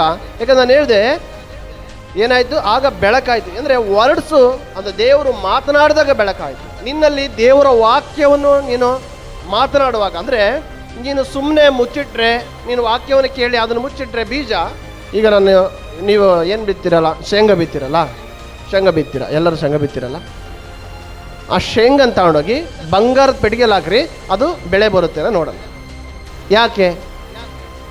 ಯಾಕೆ ಬೆಳೆ ಬರಲ್ಲ? ಅದು ಯಾವುದಕ್ಕೆ ಕನೆಕ್ಟ್ ಆಗಿದೆ? ಮಣ್ಣಿಗೆ ಕನೆಕ್ಟ್ ಆಗಿದೆ. ಬೀಜ ಮಣ್ಣಿಗೆ ಕನೆಕ್ಟ್ ಆಗಿದೆ. ನೀನು ಮಣ್ಣಲ್ಲೇ ಹಾಕಿದರೆ ಮಾತ್ರ ಫಲ ಕೊಡ್ತದೆ, ನೀನು ಬಂಗಾರದ ಪೆಟ್ಟಿಗೆಯಲ್ಲಿಟ್ಟರೆ ಫಲ ಕೊಡೋದಿಲ್ಲ. ಅದೇ ಥರ ದೇವರ ವಾಕ್ಯ ನಿನ್ನ ಹೃದಯದಲ್ಲಿ ಇದೆ, ಅದನ್ನು ನೀನು ಹೊರಗಡೆ ತಂದರೆ ಮಾತ್ರ ಅದು ಫಲ ಕೊಡ್ತದೆ. ನೀನು ಸುಮ್ಮನೆ ಮುಚ್ಚಿಟ್ರೆ ಅದು ಫಲ ಕೊಡಲ್ಲ. ನೀನು 10 ವರ್ಷ 20 ವರ್ಷ ಸಭೆಗೆ ಬಂದರೂ ನಿನ್ನ ಜೀವನ ಬದಲಾಗಲ್ಲ. ಯಾವಾಗ ನೀನು ನಂಬಿದ ವಾಕ್ಯ, ಕೇಳಿದ ವಾಕ್ಯವನ್ನು ನೀನು ಮೆಲುಕಾಗ್ತೀಯೋ, ನೀನು ವಾಕ್ಯವನ್ನು ಮಾತನಾಡ್ತೀಯೋ, ನಾನು ದೇವರಿಂದ ಹುಟ್ಟಿದವಳು, ನಾನು ಪಾಪ ಮಾಡೋದಿಲ್ಲ, ನಾನು ಪರಿಶುದ್ಧಾತ್ಮನ ಪ್ರೇರಣೆಯಿಂದ ನಾನೇನು ಮಾಡ್ತೀನಿ, ಎಲ್ಲ ಕೆಲಸಗಳನ್ನು ಮಾಡ್ತೀನಿ. ಯಾವಾಗ ನೀನು ದೇವರ ವಾಕ್ಯವನ್ನು ಮಾತನಾಡ್ತೀಯೋ, ದೇವರ ವಾಕ್ಯ ನಿನ್ನ ಜೀವನದಲ್ಲಿ ಬಿಡುಗಡೆ ಮಾಡ್ತೀಯೋ, ಆಗ ನಿನ್ನ ಪರಿಸ್ಥಿತಿ ಆಟೋಮೆಟಿಕ್ ಅದೇ ಬದಲಾಗುತ್ತೆ. ಹಲ್ಲೆಲೂಯಾ. ದೇವರು ಪರಿಸ್ಥಿತಿನ ಬದಲು ಮಾಡಲ್ರಿ, ದೇವರು ಬದಲು ಮಾಡೋದು ನಿಮ್ಮನ್ನು. ಫಸ್ಟು ದೇವ್ರು ಕೇಳೋದು ಏನು ಗೊತ್ತಾ? ನಿನ್ನ ಪರಿಸ್ಥಿತಿ ಇರಲಿ, ಫಸ್ಟ್ ಯಾರು ಬದಲಾಗಬೇಕು? ನಾವು ಬದಲಾಗಬೇಕು. ನಾವು ಬದಲಾಗಿದ್ರೆ ಪರಿಸ್ಥಿತಿ ತಾನೇ ಬದಲಾಗ್ತದೆ. ಆಮೇನ್. ಯಾಕಂದರೆ ನಮ್ಮ ಮೈಂಡ್ ಸೆಟ್ಟು ಬದಲಾಗಬೇಕು. ನಾನು ಆಗಲೇ ಹೇಳ್ತಿದ್ದೆ, ಎರಿಕೋ ಕೋಟೆ ಎಲ್ಲೈತೆ? ಎರಿಕೋ ಕೋಟೆ ನಮ್ಮ ತಲೆಯಲ್ಲೈತೆ. ಏನು ಮಾಡಿಬಿಟ್ಟಿದೆ ಅಂದರೆ, ಅದು ಆಗಲ್ಲ, ಇದು ಆಗಲ್ಲ, ಇದು ಆಗಲ್ಲ ಅಂದ್ರೆ ಯೋಚನೆ ಮಾಡಿ ಮಾಡಿ ಮಾಡಿ ಈ ಎಲ್ಲ ಸೈತಾನ್ ಕೊಡುವಂಥ ಆಲೋಚನೆಗಳನ್ನು ನಾವು ಕೋಟೆಯಾಗಿ ಕಟ್ಕೊಂಡ್ಬಿಟ್ಟಿದ್ವಿ. ಹಲ್ಲೆಲೂಯಾ. ಇದು ಮಾಡಿದ್ರೆ ಹೆಂಗೋ, ಅದು ಮಾಡಿದ್ರೆ ಹೆಂಗೋ, ಅವ್ರೇನಂತಾರೋ ಇವ್ರೇನಂತಾರೋ, ಅವ್ರು ನಮ್ಮನ್ನು ಆಡ್ಕೊತಾರೇನೋ, ಇವ್ರು ನಮ್ಮನ್ನ ಬಗ್ಗೆ ಬೈತ್ಕೊಂತಾರೇನೋ, ಚರ್ಚಿಗೆ ಹೋದ್ರೆ ಏನಂತಾರೋ. ಇದೇನು ಮಾಡಿಬಿಟ್ಟಿದ್ರೆ ಆಲೋಚನೆಗಳ ಕೋಟೆಯನ್ನು ನಾವು ಕಟ್ಟಿಬಿಟ್ಟಿದ್ದೀವಿ. ಅದನ್ನು ಹೆಂಗೆ ಕೆಡಬೇಕಂದ್ರೆ, ಆ ಕೋಟೆಯನ್ನು ಬರೀ ಬಾಯಿ ಮಾತು. ಹೆಂಗೆ ಬಾಯಿ ಮಾತು ಅಂದರೆ, ದೇವರ ವಾಕ್ಯವನ್ನು ಬಿಡುಗಡೆ ಮಾಡಿ. ದೇವರ ವಾಕ್ಯ ಏನಾಗಿದೆ? ಈ ಬಾಯಿ ಕತ್ತಿಯಾಗಿದೆ. ಅದು ಕೀಲು ಮಜ್ಜೆಗಳ ನಡುವೆ ತೂರಿ ಹೋಗಿ ತನ್ನ ಕಾರ್ಯವನ್ನು ಸಾಧಿಸದೆ ಏನು ಮಾಡೋದಿಲ್ಲ, ಹಿಂತಿರುಗಿ ಬರೋದೇ ಇಲ್ಲ. ದೇವರ ವಾಕ್ಯವನ್ನು ಕೇಳಿದ ನೀವು ಆ ವಾಕ್ಯವನ್ನು ಮೆಲುಕಾಕಬೇಕು. ಆ ವಾಕ್ಯವನ್ನು ಧ್ಯಾನ ಮಾಡಬೇಕು. ಆ ವಾಕ್ಯವನ್ನು ಯಾವಾಗಲೂ ಕ್ರಿಯಾ ರೂಪಕ್ಕೆ ತರಬೇಕು. ಅದು ಕ್ರಿಯಾ ರೂಪಕ್ಕೆ ತಂದರೆ ಮಾತ್ರ ಅದು ಬೆಳೆ ಕೊಡ್ಲಿಕ್ಕಾಗ್ತದೆ. ಆಮೇನ್. ಹಲ್ಲೆಲೂಯಾ. ಯಾಕಂದರೆ ಕಷ್ಟ ಇಲ್ದವ್ರು ಯಾರೂ ಇಲ್ಲ. ಆ ಕಷ್ಟವನ್ನು ಪರಿಹಾರ ಮಾಡುವಂಥ ಯೇಸು ನಮ್ಮ ಬಳಿ ಇದ್ದಾರೆ. ನಂಬ್ತೀರಾ? ಆಮೇನ್. ಆ ಕಷ್ಟವನ್ನು ಪರಿಹಾರ ಮಾಡುವಂಥ ಯೇಸು ನಮ್ಮ ಹತ್ರ ಇದ್ದಾರೆ. ದೇವರಿಗೆ ಸ್ತೋತ್ರವಾಗಲಿ. ಯಾಕಂದರೆ ಇಲ್ಲಿ ವಾಕ್ಯವು ಯಾವಾಗ ಬಿಡುಗಡೆ ಆಯಿತೋ, ವಾಕ್ಯವು ಯಾವಾಗ ಅವರೊಳಗೋಯ್ತೋ, ವಾಕ್ಯ ಯಾವಾಗ ಕಾರ್ಯ ಮಾಡಲಿಕ್ಕೆ ಬಂತೋ, ಆಗ ಆಟೋಮೆಟಿಕ್ ಅವರು ಬದಲಾಗ. ಹಲ್ಲೆಲೂಯಾ. ದೇವರಿಗೆ ಸ್ತೋತ್ರ. ಅಪೊಸ್ತಲರ ಕೃತ್ಯಗಳು 10ನೇ ಅಧ್ಯಾಯ 28ನೇ ವಚನ ಓದ್ರಿ. ಅಪೊಸ್ತಲರ ಕೃತ್ಯ 10:28. ಇಲ್ಲಿ ಬಹು ಜನರು ಕೂಡಿ ಬಂದಿರುವುದನ್ನು ಕಂಡು ಅವರಿಗೆ, ಯಹೂದ್ಯರು ಅನ್ಯ ಜನರ ಕೂಡ ಒಕ್ಕುಬಳಿಕೆ ಮಾಡುವುದು ಯಹೂದ್ಯರ ಸಂಪ್ರದಾಯಕ್ಕೆ ವಿರುದ್ಧವಾಗಿದೆ ಎಂದು ನೀವು ಬಲ್ಲಿರಷ್ಟೇ. ನನಗಂತೂ ಯಾವ ಮನುಷ್ಯನಾದರೂ ಓಲೆಯನ್ನು ಇಲ್ಲದೆ ಅಶುದ್ಧನು ಅನ್ನಬಾರದೆಂದು ದೇವರು ತೋರಿಸಿದ್ದಾನೆ. ಆದ ಕಾರಣ ನೀವು ನನ್ನನ್ನು ಕರೆ ಕಳಿಸಿದಾಗ ನಾನು ಯಾವ ಎದುರು ಮಾತನ್ನು ಹೇಳದೆ ಬಂದೆನು. ಹಲ್ಲೆಲೂಯಾ. ಅಲ್ಲಿ ಏನು ತೋರಿಸಿದ್ರಂದ್ರೆ, ಈ ಪೇತ್ರ ಯಾರ ಮನೆಗೆ ಹೋಗ್ತಾ ಇದ್ದಾನೆ? ಈಗ ಯಾರ ಮನೆಗೆ ಹೋದ? ಕೋರ್ನೇಲನ ಮನೆಗೆ ಹೋದ. ಆ ಕೋರ್ನೇಲನ ಮನೆಯಲ್ಲಿ ಅಂದರೆ ಅವ್ರಿಗೆ ಯಹೂದ್ಯರಿಗೂ ಅನ್ಯರಿಗೂ ಅಂದರೆ ಅವರು ಅನ್ಯರಿಗೂ ಏನು ಒಕ್ಕು ಬಳಕೆ ಇರಲಿಲ್ಲ. ಅವ್ರ ಮನೆಗೆ ಹೋಗುವಾಗ ಇವನು ಹೋಗ್ಬೇಕಂದ್ರೆ ಫಸ್ಟು ತೀರ್ಮಾನ ಮಾಡಬೇಕು. ಏನು ತೀರ್ಮಾನ ಮಾಡಬೇಕು? ದೇವರು ಎಲ್ಲರನ್ನೂ ಏಕ ರೀತಿಯಾಗಿ ಪ್ರೀತಿಸಿದ್ರು ಅಂತ. ಹಲ್ಲೆಲೂಯಾ. ಯಾವಾಗ ಅವನು ಹೋಗ್ತಾನೆ ಏಕ ರೀತಿಯಾಗಿ ಪ್ರೀತಿಸಿದ್ರೆ, ಅನ್ಯರು ಪ್ರೀತಿಸಲಿಲ್ಲ ಅಂದರೆ ನಿನ್ನ ಮನುಷ್ಯ ಅಂದರೆ ನಿನ್ನ ಅಕ್ಕ ತಂಗಿಯನ್ನ, ಅಣ್ಣ ತಮ್ಮನನ್ನು ಪ್ರೀತಿಸಲಿಲ್ಲ ಅಂದರೆ ನೀನು ಏನು ಮಾಡಲ್ಲ, ಅವ್ರ ಮನೆಗೆ ಹೋಗೋದಿಲ್ಲ. ದೇವ್ರು ಏನು ಮಾಡಿದ್ರು, ನೀನು ಎಲ್ಲರನ್ನ ಏಕ ರೀತಿಯಲ್ಲಿ ನೋಡಬೇಕಂತ ಒಂದು ದರ್ಶನ ಕೊಟ್ಟರು ಅವನಿಗೆ. ಆ ದರ್ಶನದಲ್ಲಿ ಪ್ರಾಣಿ ಪಕ್ಷಿಗಳನ್ನೆಲ್ಲ ತಿನ್ನುವಂಥ ದರ್ಶನ. ಆದರೆ ಅವನು ಹೇಳ್ತಾನೆ, ಸ್ವಾಮಿ ಇದು ಅಶುದ್ಧ, ನಾನು ತಿನ್ನೋದಿಲ್ಲ ಅಂತ. ಆದರೆ ಅದರ ಅರ್ಥ ಅದಲ್ಲ. ಬಟ್ ಅವ್ನಿಗೆ ದರ್ಶನ ತೋರಿಸಿದಷ್ಟೇ. ಅದು ದೇವರು ಕೊಟ್ಟಿದ್ದು, ನೀನು ಅಶುದ್ಧ ಅಂತ ಹೇಳ್ಬಾರ್ದು ಅಂತ. ಆಗ ಅವನಿಗೆ ಅರ್ಥ ಆಯಿತು, ಓ ಇದು ಇದಕ್ಕಲ್ಲ ಅಂತ. ಇವತ್ತು ನಾನು ನೀನು ಅಷ್ಟೇ, ಯಾರನ್ನೋ ಒಬ್ರನ್ನ, ದೇವರ ವಾಕ್ಯ ನಮ್ಮಲ್ಲಿದೆ, ನಾವು ಯಾರನ್ನೋ ಒಬ್ರನ್ನ ಏನೋ ಅಂದರು ಅಂತ ನಾವು ದ್ವೇಷ ಮಾಡಬಾರ್ದು. ನಾವು ಯಾವಾಗ ಪ್ರೀತಿ ಮಾಡ್ಲಿಕ್ಕೆ ಸ್ಟಾರ್ಟ್ ಮಾಡ್ತೀವೋ, ಯಾವಾಗ ನಾವು ಒಬ್ರಿಗೆ ದಯ ತೋರಿಸ್ಲಿಕ್ಕೆ ಸ್ಟಾರ್ಟ್ ಮಾಡ್ತೀವೋ, ನಮ್ಮ ಜೀವನ ಏನಾಗುತ್ತೆ ಗೊತ್ತಾ? ಅದು ನಿಮಗೆ ಗೊತ್ತೇ ಇರೋದಿಲ್ಲ, ಹಂಗೆ ಬದಲಾಗ್ತಾ ಇದೆ. ಆಮೇನ್. ಹಲ್ಲೆಲೂಯಾ. ನಿಮಗೆ ಗೊತ್ತಾಗೋದಿಲ್ಲ. ನಾನು ಹಿಂಗೆ ಬದಲಾದ್ನ, ನನ್ನ ಕುಟುಂಬ ಹಿಂಗೆ ಬದಲಾಯ್ತಾ, ನಮ್ಮ ಮನೆ ಈ ಪರಿಸ್ಥಿತಿಗಳು ಹಿಂಗೆ ಬದಲಾದ್ವಾ? ನೋಡ್ರಿ, ದೀಕ್ಷಾಸ್ಥಾನ ಆಗಿರೋರಿಗೆ ಪ್ರತಿಯೊಬ್ಬರಿಗೂ ಅಧಿಕಾರ ಇದೆ. ಅಧಿಕಾರ ಕೊಟ್ಟವ್ರು ಯಾರು? ದೇವರೇ. Amen, hallelujah. ಹಾವುಗಳನ್ನು, ಚೇಳುಗಳನ್ನು, ವೈರಿಯ ಸಮಸ್ತ ಬಲವನ್ನು ಮುರಿಲಿಕ್ಕೆ ಯಾರಿಗೆ ಕೊಟ್ಟಿದ್ದೀನಿ ಅಧಿಕಾರ? ನಿಮಗೆ ಕೊಟ್ಟಿದ್ದೀನಿ ಅಂತ ಹೇಳ್ತಾರೆ ದೇವರು. ದೀಕ್ಷಾಸ್ಥಾನ ಆಗಿರೋಂಥ ನಾವು ನೀವೆಲ್ಲ ಅಧಿಕಾರ ಹೊಂದಿದವರು. ನಾವು ಎನಿ ಟೈಮ್ ಯಾವಾಗಾದರೂ ಪಾಸ್ಟರ್ ಮೇಲೇ, ಪಾಸ್ಟರ್ಮನ್ ಮೇಲೆ ಆಧಾರ ಆಗೋದಲ್ಲ. ಅವ್ರು ಬೇಕು, ನಮಗೆ ಅವ್ರು ಬೇಕು. ಆದರೆ ಅಧಿಕಾರ ನಮಗೂ ಇದೆ. ನಾವೇನು ಮಾಡಬೇಕು? ಎಲ್ಲ ತಲೆನೋವಿಗೂ ಪಾಸ್ಟ್ರಿಗೆ ಫೋನ್ ಮಾಡೋದು, ಕಾಲು ನೋವಿಗೆ ಪಾಸ್ಟ್ ಅಲ್ಲ. ನಾವು ನಮ್ಮ ಕಾಲ ಮೇಲೆ ಕೈ ಇಟ್ಕೊಬೇಕು. ನಾನು ಪಾಪದ ಪಾಲಿಗೆ ಸತ್ತು ನೀತಿವಂತಳಾಗಿ ಜೀವಿಸುವಂತೆ ಯೇಸುವೆ ನಮ್ಮ ಪಾಪಗಳನ್ನು ತನ್ನ ದೇಹದ ಮೇಲೆ ಹೊತ್ತುಕೊಂಡು ಹೋಗಿ ಆತನ ಬಾಸುಂಡೆಗಳಿಂದ ಏನಾಗಿದ್ದೀನಿ? ನಾನು ಗುಣವಾಗಿದ್ದೀನಿ. ಆಮೇನ್. ನಾವು ಹೇಳ್ಕೊಬೇಕು. ಯಾಕೆ ಹೇಳ್ತೀನಿ ಅಂದರೆ, ನಾನು ಕೆಲ್ಸಕ್ಕೆ ಹೋಗಿದ್ದೆ. ನಾನು JCP ಆಪ್ರೇಟ್ರು. ನಾನು ಕೆಲ್ಸಕ್ಕೆ ಹೋದಾಗ ಒಂದು 12 ಗಂಟೆ ಟೈಮು ಮಧ್ಯಾಹ್ನ ನನಗೆ ಎದೆನೋವು ಬಂತು. ಎದೆನೋವು ಬಂದಾಗ ಭಯಂಕರವಾದ ಎದೆನೋವು. ಯಾರೂ ಇಲ್ಲ, ಅಲ್ಲಿ ಒಬ್ಬನೇ ಇದ್ದೀನಿ. ಭಯಂಕರ ಎದೆನೋವು. ಇನ್ನು ಉಸಿರಾಡೋಕೆ ಆಗ್ತಾಯಿಲ್ಲ. ಕುಡಿಲಿಕ್ಕೆ ನೀರು ಬಿಸಿಯಾಗಿಬಿಡ್ತವೆ. JCPಲಿ ಯಾರನ್ನ ನೋಡಿದರೆ ನೀವು, ನೀರು ಏನಾಗ್ತವೆ ಅಂದರೆ ಬಿಸಿಯಾಗಿಬಿಡ್ತವೆ. ಆ ನೀರು ಕುಡಿದ್ರೆ ಇನ್ನು ಹೊಟ್ಟೆ ಎಲ್ಲ ಉರಿತಾವಂಥದ್ದು, ಅಷ್ಟು ಬಿಸಿ ಆಗ್ತಾವೆ ನೀರು ಮಧ್ಯಾಹ್ನ ಟೈಮಲ್ಲಿ, ಬಿಸಿಲಿಗೆ ಆಗ್ತಾನೆ. ಆಗ ನಾನು ಏನು ಮಾಡಿದೆ ಅಂದರೆ, ಆ ನೀರು ಕುಡಿಯೋಕ್ಕೂ ಆಗ್ತಾಯಿಲ್ಲ, ಎದೆ ಬರ್ತಿ ನೋವ್ತಾ ಇದೆ, ಏನು ಮಾಡೋಕ್ಕಾಗ್ತಾಯಿಲ್ಲ. ಯಾರಿಗೆ ಫೋನ್ ಮಾಡೋಕ್ಕಂದ್ರೆ ನನ್ನ ಕೈಲಿ ಒದ್ದಾಡೋಕ್ಕಾಗ್ತಾಯಿಲ್ಲ, ಅಷ್ಟು ಎದೆನೋ ಸ್ಟಾರ್ಟ್ ಆಗಿದೆ. ನಾನು ಏನು ಮಾಡಲಿಲ್ಲ. ಆಗ ನನಗೆ ಒಂದು ಆಲೋಚನೆ ಬಂತು, ನಿನ್ನಲ್ಲಿ ಇರುವ ಆತನು ಆರೋಗ್ಯದಾಯಕನು. ಹಲ್ಲೆಲೂಯ. ಯಾಕಂದರೆ ನಂಬುವನ ಒಳಗಿಂದ ಏನು ಬರ್ತದ್ರಿ? ಜ್ಞಾನೋಕ್ತಿ 4ನೇ 20ನೇ ವಚನ ಓದ್ರಿ. ಜ್ಞಾನೋಕ್ತಿ 4ನೇ ಅಧ್ಯಾಯ 20ನೇ ವಚನ.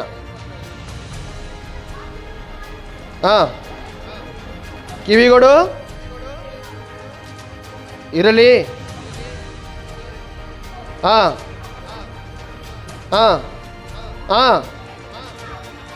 ಆಮೇನ್. ಯಾವ ಆರೋಗ್ಯ? ಯಾವ ಆರೋಗ್ಯ? ದೇವರ ವಾಕ್ಯ ನಮ್ಮ ದೇಹಕ್ಕೆಲ್ಲ ಆರೋಗ್ಯ. ಆ ವಾಕ್ಯವನ್ನು ನಾನೇನು ಮಾಡಿದೆ? ನೆನಪು ಅಂದರೆ ನಾನು ನೆನಪಾಡಲಿಲ್ಲ, ಪವಿತ್ರ ಆತ್ಮ ನೆನಪಿಗೆ ತಂದರು. ನಾನು ಅವಾಗ ನನ್ನ ಎದೆ ಮೇಲೆ ನಾನೇ ಕೈ ಇಟ್ಕೊಂಡೆ.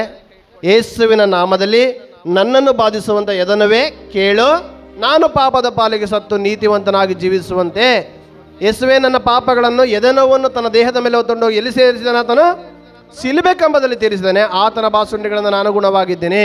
ಇನ್ನು ಜೀವಿಸೋದು ನಾನಲ್ಲ, ನನ್ನಲ್ಲಿ ಕ್ರಿಸ್ತನೇ ಜೀವಿಸ್ತಾನೆ. ಹಲ್ಲೆಲೂಯ. ನಿಮ್ಮಲ್ಲಿ ಕ್ರಿಸ್ತನೇ ಜೀವಿಸ್ತಾ ಇದ್ದಾನೆ. ನೀವು ಕ್ರಿಸ್ತನ ಅಂಗಗಳು. ಪೌಲನು ಹೇಳ್ತಾನೆ, ನೀವು ಕರ್ತನ ಗರ್ಭದ ಗುಡಿ ಎಂಬುದು ನಿಮಗೆ ಗೊತ್ತಿಲ್ವಾ? ಹಲ್ಲೆಲೂಯ. ಗರ್ಭದ ಗುಡಿಯಲ್ಲಿ ಯಾರು ವಾಸ ಮಾಡ್ತಾರೆ? ದೇವರೇ ವಾಸ ಮಾಡ್ತಾರೆ ರೀ. ನಾವು ನಮ್ಮ ಮೈಂಡ್ ಸೆಟ್ಟನ್ನು ಬದಲು ಮಾಡ್ಕೊಬೇಕು. ನಾವು ಇನ್ನೂ ಬಡವರಲ್ಲ. ತಂದೆಯಾದ ದೇವರು ನಮಗೋಸ್ಕರ ತನ್ನ ಮಗನನ್ನು ಬಲಿ ಕೊಟ್ಟಿದ್ದೇನಕ್ಕೆ? ನಾವು ಅದೇ ದರಿದ್ರ ಸ್ಥಿತಿಯಲ್ಲಿ ಗೋಳಾಡ್ಕೊಂಡು ಹತ್ಕೊಂಡು ಎಷ್ಟು ದಿನ ಇರಲಿ ಅವಮಾನ ಇವರು ಅವಮಾನ ಪಟ್ಕೊಂಡು ಜೀವಿಸ್ಲಿಕ್ಕೆ ದೇವರು ನಮ್ಮನ್ನು ಕರೀಲಿಲ್ಲ. ದೇವರು ಹೇಳಿದರು, ನನ್ನ ಕೃಪೆಯೇ ನಿನಗೆ ಸಾಕು ಅಂತ. ಆ ಕೃಪೆಯಲ್ಲಿ ಎಲ್ಲವನ್ನು ನಿಮಗೆ ಕೊಟ್ಟಾಯಿತು. ಮಗನನ್ನೇ ಕೊಟ್ಟವನು ಸಮಸ್ತವನ್ನು ಕೊಡಲಾರನು. ನೀವು ಕೇಳೋ ಸ್ಥಿತಿ ಬದಲು ಮಾಡ್ರಿ. ಯೇಸುವೆ ನನಗಾಗಿ ಇಟ್ಟಂತ ನಿನ್ನ ಪರಿಸ್ಥಿತಿಗೆ ಅವಶ್ಯಕತೆ ಇರೋದನ್ನು ಕೇಳ್ರಿ. ಸ್ವಾಮಿ, ನನ್ನ ಮಗಳ ಸ್ಕೂಲ್ ಫೀಸ್ ಕಟ್ಟಲಿಕ್ಕೆ ನೀನು ಹಣ ಇಟ್ಟಿದೆಯಲ್ಲ, ಅದನ್ನು ಯೇಸುವಿನ ಹೆಸರಿನಲ್ಲಿ ನಾನು ಕೇಳ್ತಾ ಇದ್ದೀನಿ, ನನಗೆ ಕೊಡು.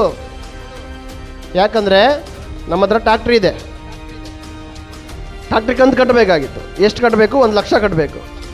ಆದರೆ ಮಳೆ, ಭಯಂಕರವಾದ ಮಳೆ, ಅದರಿಂದ ಕೆಲಸ ಇಲ್ಲ. ಒಂದು 6 ತಿಂಗಳು ದುಡ್ಡಿಲ್ಲ. ಕಂತು ಕಟ್ಟಲಿದ್ರೆ ಏನು ಮಾಡ್ತಾರೆ? ಟ್ಯಾಕ್ಟ್ರಿಗೆ ಕರ್ಕೊಂಡು ಹೋಗ್ತಾರೆ. ಏನಾಗುತ್ತೆ? ಮರ್ಯಾದೆ ಹೋಗುತ್ತೆ. ಈಗೇನು ಮಾಡಬೇಕು? ಯಾರ ಆಧಾರ? ಯೇಸುವೇ ನಮಗೆ ಆಧಾರ. ಬೇರೆ ಯಾವ ಆಧಾರ ನನಗಿಲ್ಲ. ನಾನೇನು ಮಾಡಿದೆ? ದೇವರೇ, ನೀನೇ ನನ್ನ ರಕ್ಷಕ, ನಾನು ನಿನ್ನನ್ನೇ ದೃಷ್ಟಿಸ್ತೇನೆ.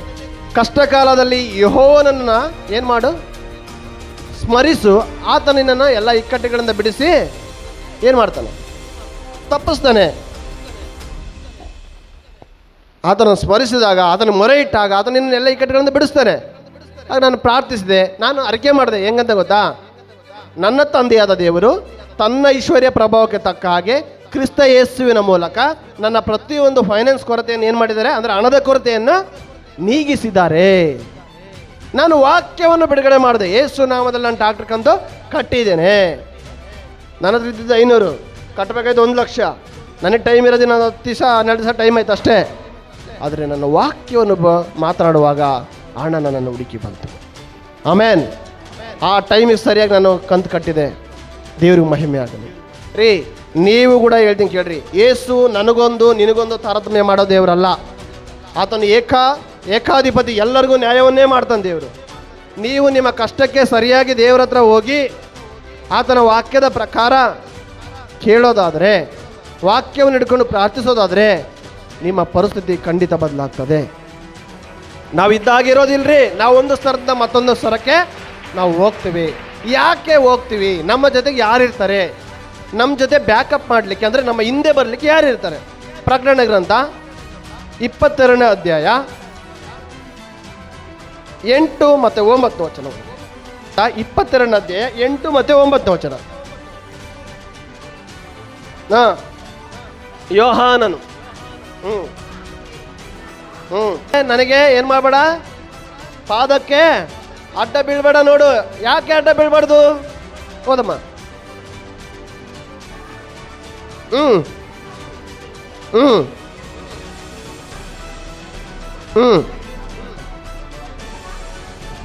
ಆಮೇನ್ ರೀ. ಈ ಬೈಬಲ್ ವಾಕ್ಯವನ್ನು ಯಾರು ಕೈಗೊಂಡು ನಡೀತಾರೋ ಅವ್ರಿಗೆ ಯಾರು ದಾಸರಾಗಿದ್ದಾರೆ? ಯಾರು ದಾಸರು? ಯಾರು ದಾಸರು? ದೇವದೂತರೇ ನಿಮಗೆ ದಾಸರಾಗಿದ್ದಾರೆ. ನೀವು ದಾಸರಲ್ಲ. ಈ ವಾಕ್ಯವನ್ನು ಕೇಳಿಸ್ಕೊಂಡದ್ದು ನೀವು ದಾಸರಲ್ಲ. ನಿಮಗೆ ದೇವದೂತರು ದಾಸರು. ದೇವದೂತರು ನಿಮ್ಮನ್ನು ಪ್ರೊಟೆಕ್ಟ್ ಮಾಡ್ತಾ ಇದ್ದಾರೆ. ನಿನಗೆ ಬೇಕಾದದ್ದನ್ನು ಅವರು ಕೊಂಡುಕೊಂಡು ಬರಲಿಕ್ಕೆ ತರಲಿಕ್ಕೆ ಅವ್ರು ಯಾವಾಗಲೂ ನಿನ್ನ ಜೊತೆಗೆ ಇದ್ದಾರೆ. ಒಂದು ಮಾತು ಹೇಳ್ತೀನಿ ಕೇಳ್ರಿ, ಯಾರ್ಯಾರು ದೀಕ್ಷಾಸ್ಥಾನ ಹೊಂದಿರ್ತಾರೋ ಅವರಿಗೆ ದೇವದೂತರು ಇಬ್ಬಿಬ್ರು ಇರ್ತಾರೆ.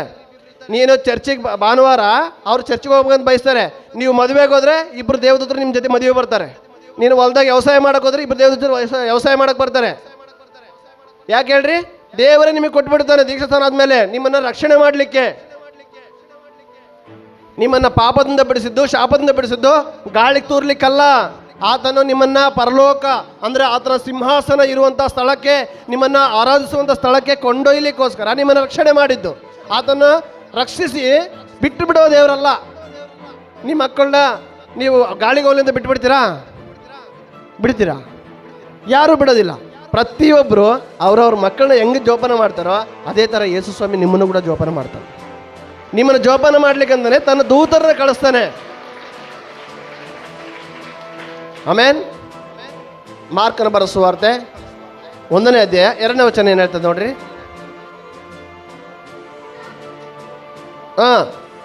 ನಿಮ್ಮ ದೂತನನ್ನಲ್ಲಮ್ಮ, ನನ್ನ ದೂತನನ್ನು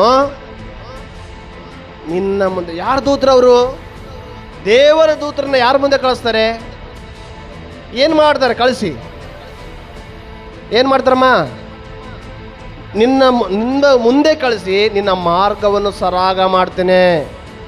ನಿನ್ನ ಮಾರ್ಗದಲ್ಲಿ ಕಲ್ಲು ಮುಳ್ಳದಂತೆ ಮಾಡ್ತೇನೆ.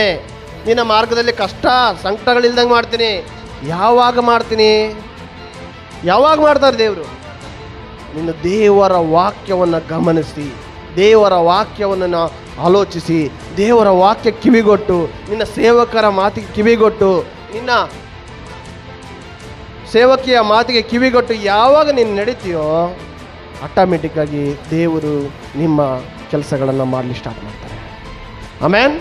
ಹಲ್ಲೆಲೂಯಾ. ನಾವು ನೋಡ್ರಿ, ನಾವಿನ್ನೂ ಮೈಂಡ್ ಸೆಟ್ಟನ್ನು ಬದಲು ಮಾಡಬೇಕು. ಯಾಕಂದರೆ ಯೇಸುವಿನಲ್ಲಿ ಬಂದಾಗ ನಾವು ನೂತನ ಸೃಷ್ಟಿಗಳು. ನಾವು ಅದೇ ಅಲ್ಲ. ಯಾರು ಕೂಡ ಕೊರ್ಗಕ್ಕೆ ಹೋಗ್ಬೇಡ್ರಿ. ಅಯ್ಯೋ, ನನ್ನ ದೇವರು ನನ್ನ ನೋಡಲಿಲ್ಲ, ದೇವರು ನನ್ನನ್ನು ಕೈ ಹಿಡಿಲಿಲ್ಲ, ದೇವರು ನನ್ನ ನಡೆಸ್ತಾ ಇಲ್ಲ ಅಂತ. ಯಾಕಂದರೆ ನಾವು ಈಗ ತನಕ ಜ್ಞಾನೋಕ್ತಿಲಿ ಓದುವಲ್ಲ, ಅವೇ ನಿನಗೆ ದೇವರ ವಾಕ್ಯವು ನಿನಗೇನಾಗಿದೆ? ದೇಹಕ್ಕೆಲ್ಲ ಆರೋಗ್ಯವು. ನಂಬೋನ ಒಳಗಿಂದ ಏನು ಬರ್ತದೆ? ಜೀವಕರವಾದ ಒಳೆಗಳು ಹರಿತವಂತೆ. ನೀವು ಹೇಳ್ರಿ, ನನ್ನೊಳಗಿಂದ ಆರೋಗ್ಯವು ಹರಿತಾ ಇದೆ, ನನ್ನೊಳಗಿಂದ ಸಮಾಧಾನವು ಹರಿತಾ ಇದೆ, ನನ್ನೊಳಗಿಂದ ಕತ್ತಲಿರುವ ಜನಾಂಗಗಳಿಗೆ ಬಿಡುಗಡೆ ಹರಿತಾ ಇದೆ. ಹಲ್ಲೆಲೂಯಾ. ನೀವು ಹೇಳಬೇಕು, ನನ್ನೊಳಗಿಂದ ಕತ್ತಲಿರುವಂಥ ನಮ್ಮ ಫ್ರೆಂಡ್ಸಿಗೆ ಏನು ಹರಿತಾ ಇದೆ? ಬಿಡುಗಡೆ ಹರಿತಾ ಇದೆ. ಸತ್ಪುರುಷನ ನುಡಿಗಳು ಆಳವಾದ ಬಾವಿಯ ನೀರಂತೆ. ಸತ್ಪುರುಷನಂದ್ರೆ ಯಾರು? ಒಳ್ಳೆ ಮನುಷ್ಯರು. ನಿಮ್ಮೊಳಗಿಂದ ಏನು ಬರ್ತದೆ? ಒಳ್ಳೆ ಮಾತುಗಳೇ ಬರ್ತದೆ. ಅಂದ್ರೆ ಆಳವಾದ ಬಾವಿ ನೀರಂದ್ರೆ ಆಳದಲ್ಲಿ ಬಿದ್ದಂಥ ನೀರು ಹೆಂಗಿರ್ತವೆ ರೀ? ಸ್ವೀಟ್ ಆಗಿರ್ತವೆ, ಅಂದ್ರೆ ಸಿಹಿಯಾಗಿರ್ತವೆ. ಹಲ್ಲೆಲೂಯಾ. ನೀವು ಬಾವಿ ತೋಡಿದ್ರಾ? ಮೇಲೆ ಬಂದ ನೀರು ಏನಿರ್ತವೆ? ಒಗರೋಗಿರ್ತವೆ, ಹೌದಲ್ವಾ? ಒಂಡಿರ್ತವೆ. ಆದರೆ ಕೆಳಗಿರುವಂಥ ನೀರು ಏನಾಗಿರ್ತವೆ? ಅವು ಭಾಳ ನಿಚ್ಚಳವಾಗಿ, ಅಂದರೆ ಅದರ ಒಂಡೆಲ್ಲ ಕೆಳಗೆ ಕುಂತು ಭಾಳ ಚೆನ್ನಾಗಿ ಸ್ವೀಟಾಗಿರ್ತವೆ. ಅಂದರೆ ಆ ಸತ್ಪುರುಷನ ನುಡಿ ಆಳವಾದ ಬಾವಿಯ ನೀರು. ಅಂದರೆ ಆಳವಾಗಿ ನಾವು ದೇವರ ವಾಕ್ಯವನ್ನು ಧ್ಯಾನಿಸುವಾಗ ಏನಾಗೋದು? ಒಳ್ಳೆ ಮಾತುಗಳು ನಮ್ಮ ಒಳಗಿಂದ ತನ್ನಷ್ಟಕ್ಕೆ ತಾನೇ ಬರ್ತಾ ಇದೆ. ಅದಕ್ಕೆ ನಂಬುವನ ಒಳಗಿಂದ ಏನು ಬರ್ತದಂತೆ? ಜೀವಕರವಾದ ನದಿಗಳಂದ್ರೆ ನೀರೇ ಬರ್ತದೆ ನಮ್ಮೊಳಗಿಂದ. ಒಳ್ಳೆ ವಾಕ್ಯಗಳು ಬರ್ತಾವೆ. ಹಲ್ಲೆಲೂಯಾ. ನಿನ್ನ ಮಾತು ಒಂದು ಮನೆಯನ್ನು ಕಟ್ಟಂಗಿರ್ಬೇಕು. ನಿನ್ನ ಮಾತು ಒಂದು ಕುಟುಂಬವನ್ನು ಕಟ್ಟಂಗಿರ್ಬೇಕು. ಹಲ್ಲೆಲೂಯಾ. ಒಂದು ಮನೆಯನ್ನು ಮುರಿಯುವ ಮಾತು ಆಗಲಿ, ಒಂದು ಕುಟುಂಬವನ್ನು ಕೆಡುವ ಮಾತಾಗಲಿ ಇರಬಾರ್ದು. ಯಾವನಿಂದ ಮನೆಯಲ್ಲಿ ಒಡಕು ತೊಡಕುಗಳು ಬರ್ತಾವೋ ಅವನ ಗತಿಯನ್ನು ಏನು ಹೇಳಲಿ? ಅವನು ನೀರಲ್ಲಿ ಬಿದ್ದು ಏನು ಮಾಡ್ಬೇಕಂತೆ? ಕಲ್ಲನ್ನು ಕಟ್ಕೊಂಡು ಸಮುದ್ರದಲ್ಲಿ ಬಿದ್ದರೂ ಅವನ ಪಾಪ ತೀರಲ್ಲಂತೆ. ಅದರಿಂದ ಯೇಸುವನ್ನು ನಂಬಿದ ನಾವು ನಮ್ಮ ಮೈಂಡ್ ಸೆಟ್ ಬದಲು ಮಾಡಿಕೊಂಡು ಯಾವಾಗಲೂ ದೇವರ ವಾಕ್ಯಕ್ಕೆ ಭಯಪಟ್ಟವರಾಗಿ, ದೇವರ ವಾಕ್ಯವನ್ನು ಕೈಗೊಂಡು ನಡೆಯೋರಾಗಿ, ದೇವರ ಪ್ರೀತಿಯಲ್ಲಿ ನಾವೇನು ಮಾಡಬೇಕು? ಮುಂದೆ ಮುಂದೆ ಮುಂದೆ ಸಾಕು. ಯಾಕಂದರೆ ಈ ವಾಕ್ಯವನ್ನು ಯಾರು ಕೈಗೊಂಡು ನಡೀತಾರೋ ಅವ್ರಿಗೆ ಯಾರಿದ್ದಾರೆ ಬ್ಯಾಕಪ್ ಮಾಡಲಿಕ್ಕೆ? ದೇವದೂತರಿದ್ದಾರೆ. ದೇವರೇ ಕಳಿಸಿದ್ದು ಅವ್ರನ್ನ. ಹಲ್ಲೆಲೂಯಾ. ಪರತ್ಪರನ ಮರವಕ್ಕಿರೋನು ಸರ್ವಶಕ್ತನ ಆಶ್ರಯದಲ್ಲಿ ಏನಾಗಿರ್ತಾನೆ? ನಾವು ಯಾರ ಮೊರೆ ಇಡ್ತಾ ಇದ್ದೀವಿ? ಆಮೇನ್. ಹಲ್ಲೆಲೂಯಾ. ನಾವು ಪರತ್ಪರನ ಮೊರೆ ಇಡ್ತಾ ಇದ್ದೀವಿ. ನಾವು ಆತನ ನೆರಳಲ್ಲಿದ್ದೀವಿ. ನಮ್ಗೆ ಯಾವ ಕೇಡು ಆಗೋದಿಲ್ಲ. ನೀವು ಹೇಳ್ರಿ, ನಿಮ್ಮ ಮಕ್ಕಳು ಹೊರಗಡೆ ಹೋಗ್ತಾ ಇದ್ದಾರಾ ಬೈಕಲ್ಲಿ? ಅವ್ರಿಗೆ ಹೇಳ್ರಿ, ನನ್ನ ಮಗ ಸಾಯಲ್ಲ, ಬಹುಕಾಲ ಬದುಕಿ ದೇವರ ವಾಕ್ಯವನ್ನು ಸಹ. ನಿನ್ನ ಮಗು ತುಂಟತನ ಮಾಡ್ತಾ ಇದೆಯಾ? ಅದಕ್ಕೆ ಹೇಳು, ನನ್ನ ಮಗುವಿಗೆ ಅಧಿಕ ಸುಕ್ಷೇಮ ಇದ್ದೇ ಇರುವುದು. ನಮ್ಮ ಮಕ್ಕಳು ಯೆಹೋವನಿಂದ ಶಿಕ್ಷಿತರಾಗಿದ್ದಾರೆ. ಅವರು ಎಣ್ಣೆ ಮರದ ಗುಡ್ಡದ ಸಸಿಗಳಂತಿದ್ದಾರೆ. ಆಮೇನ್.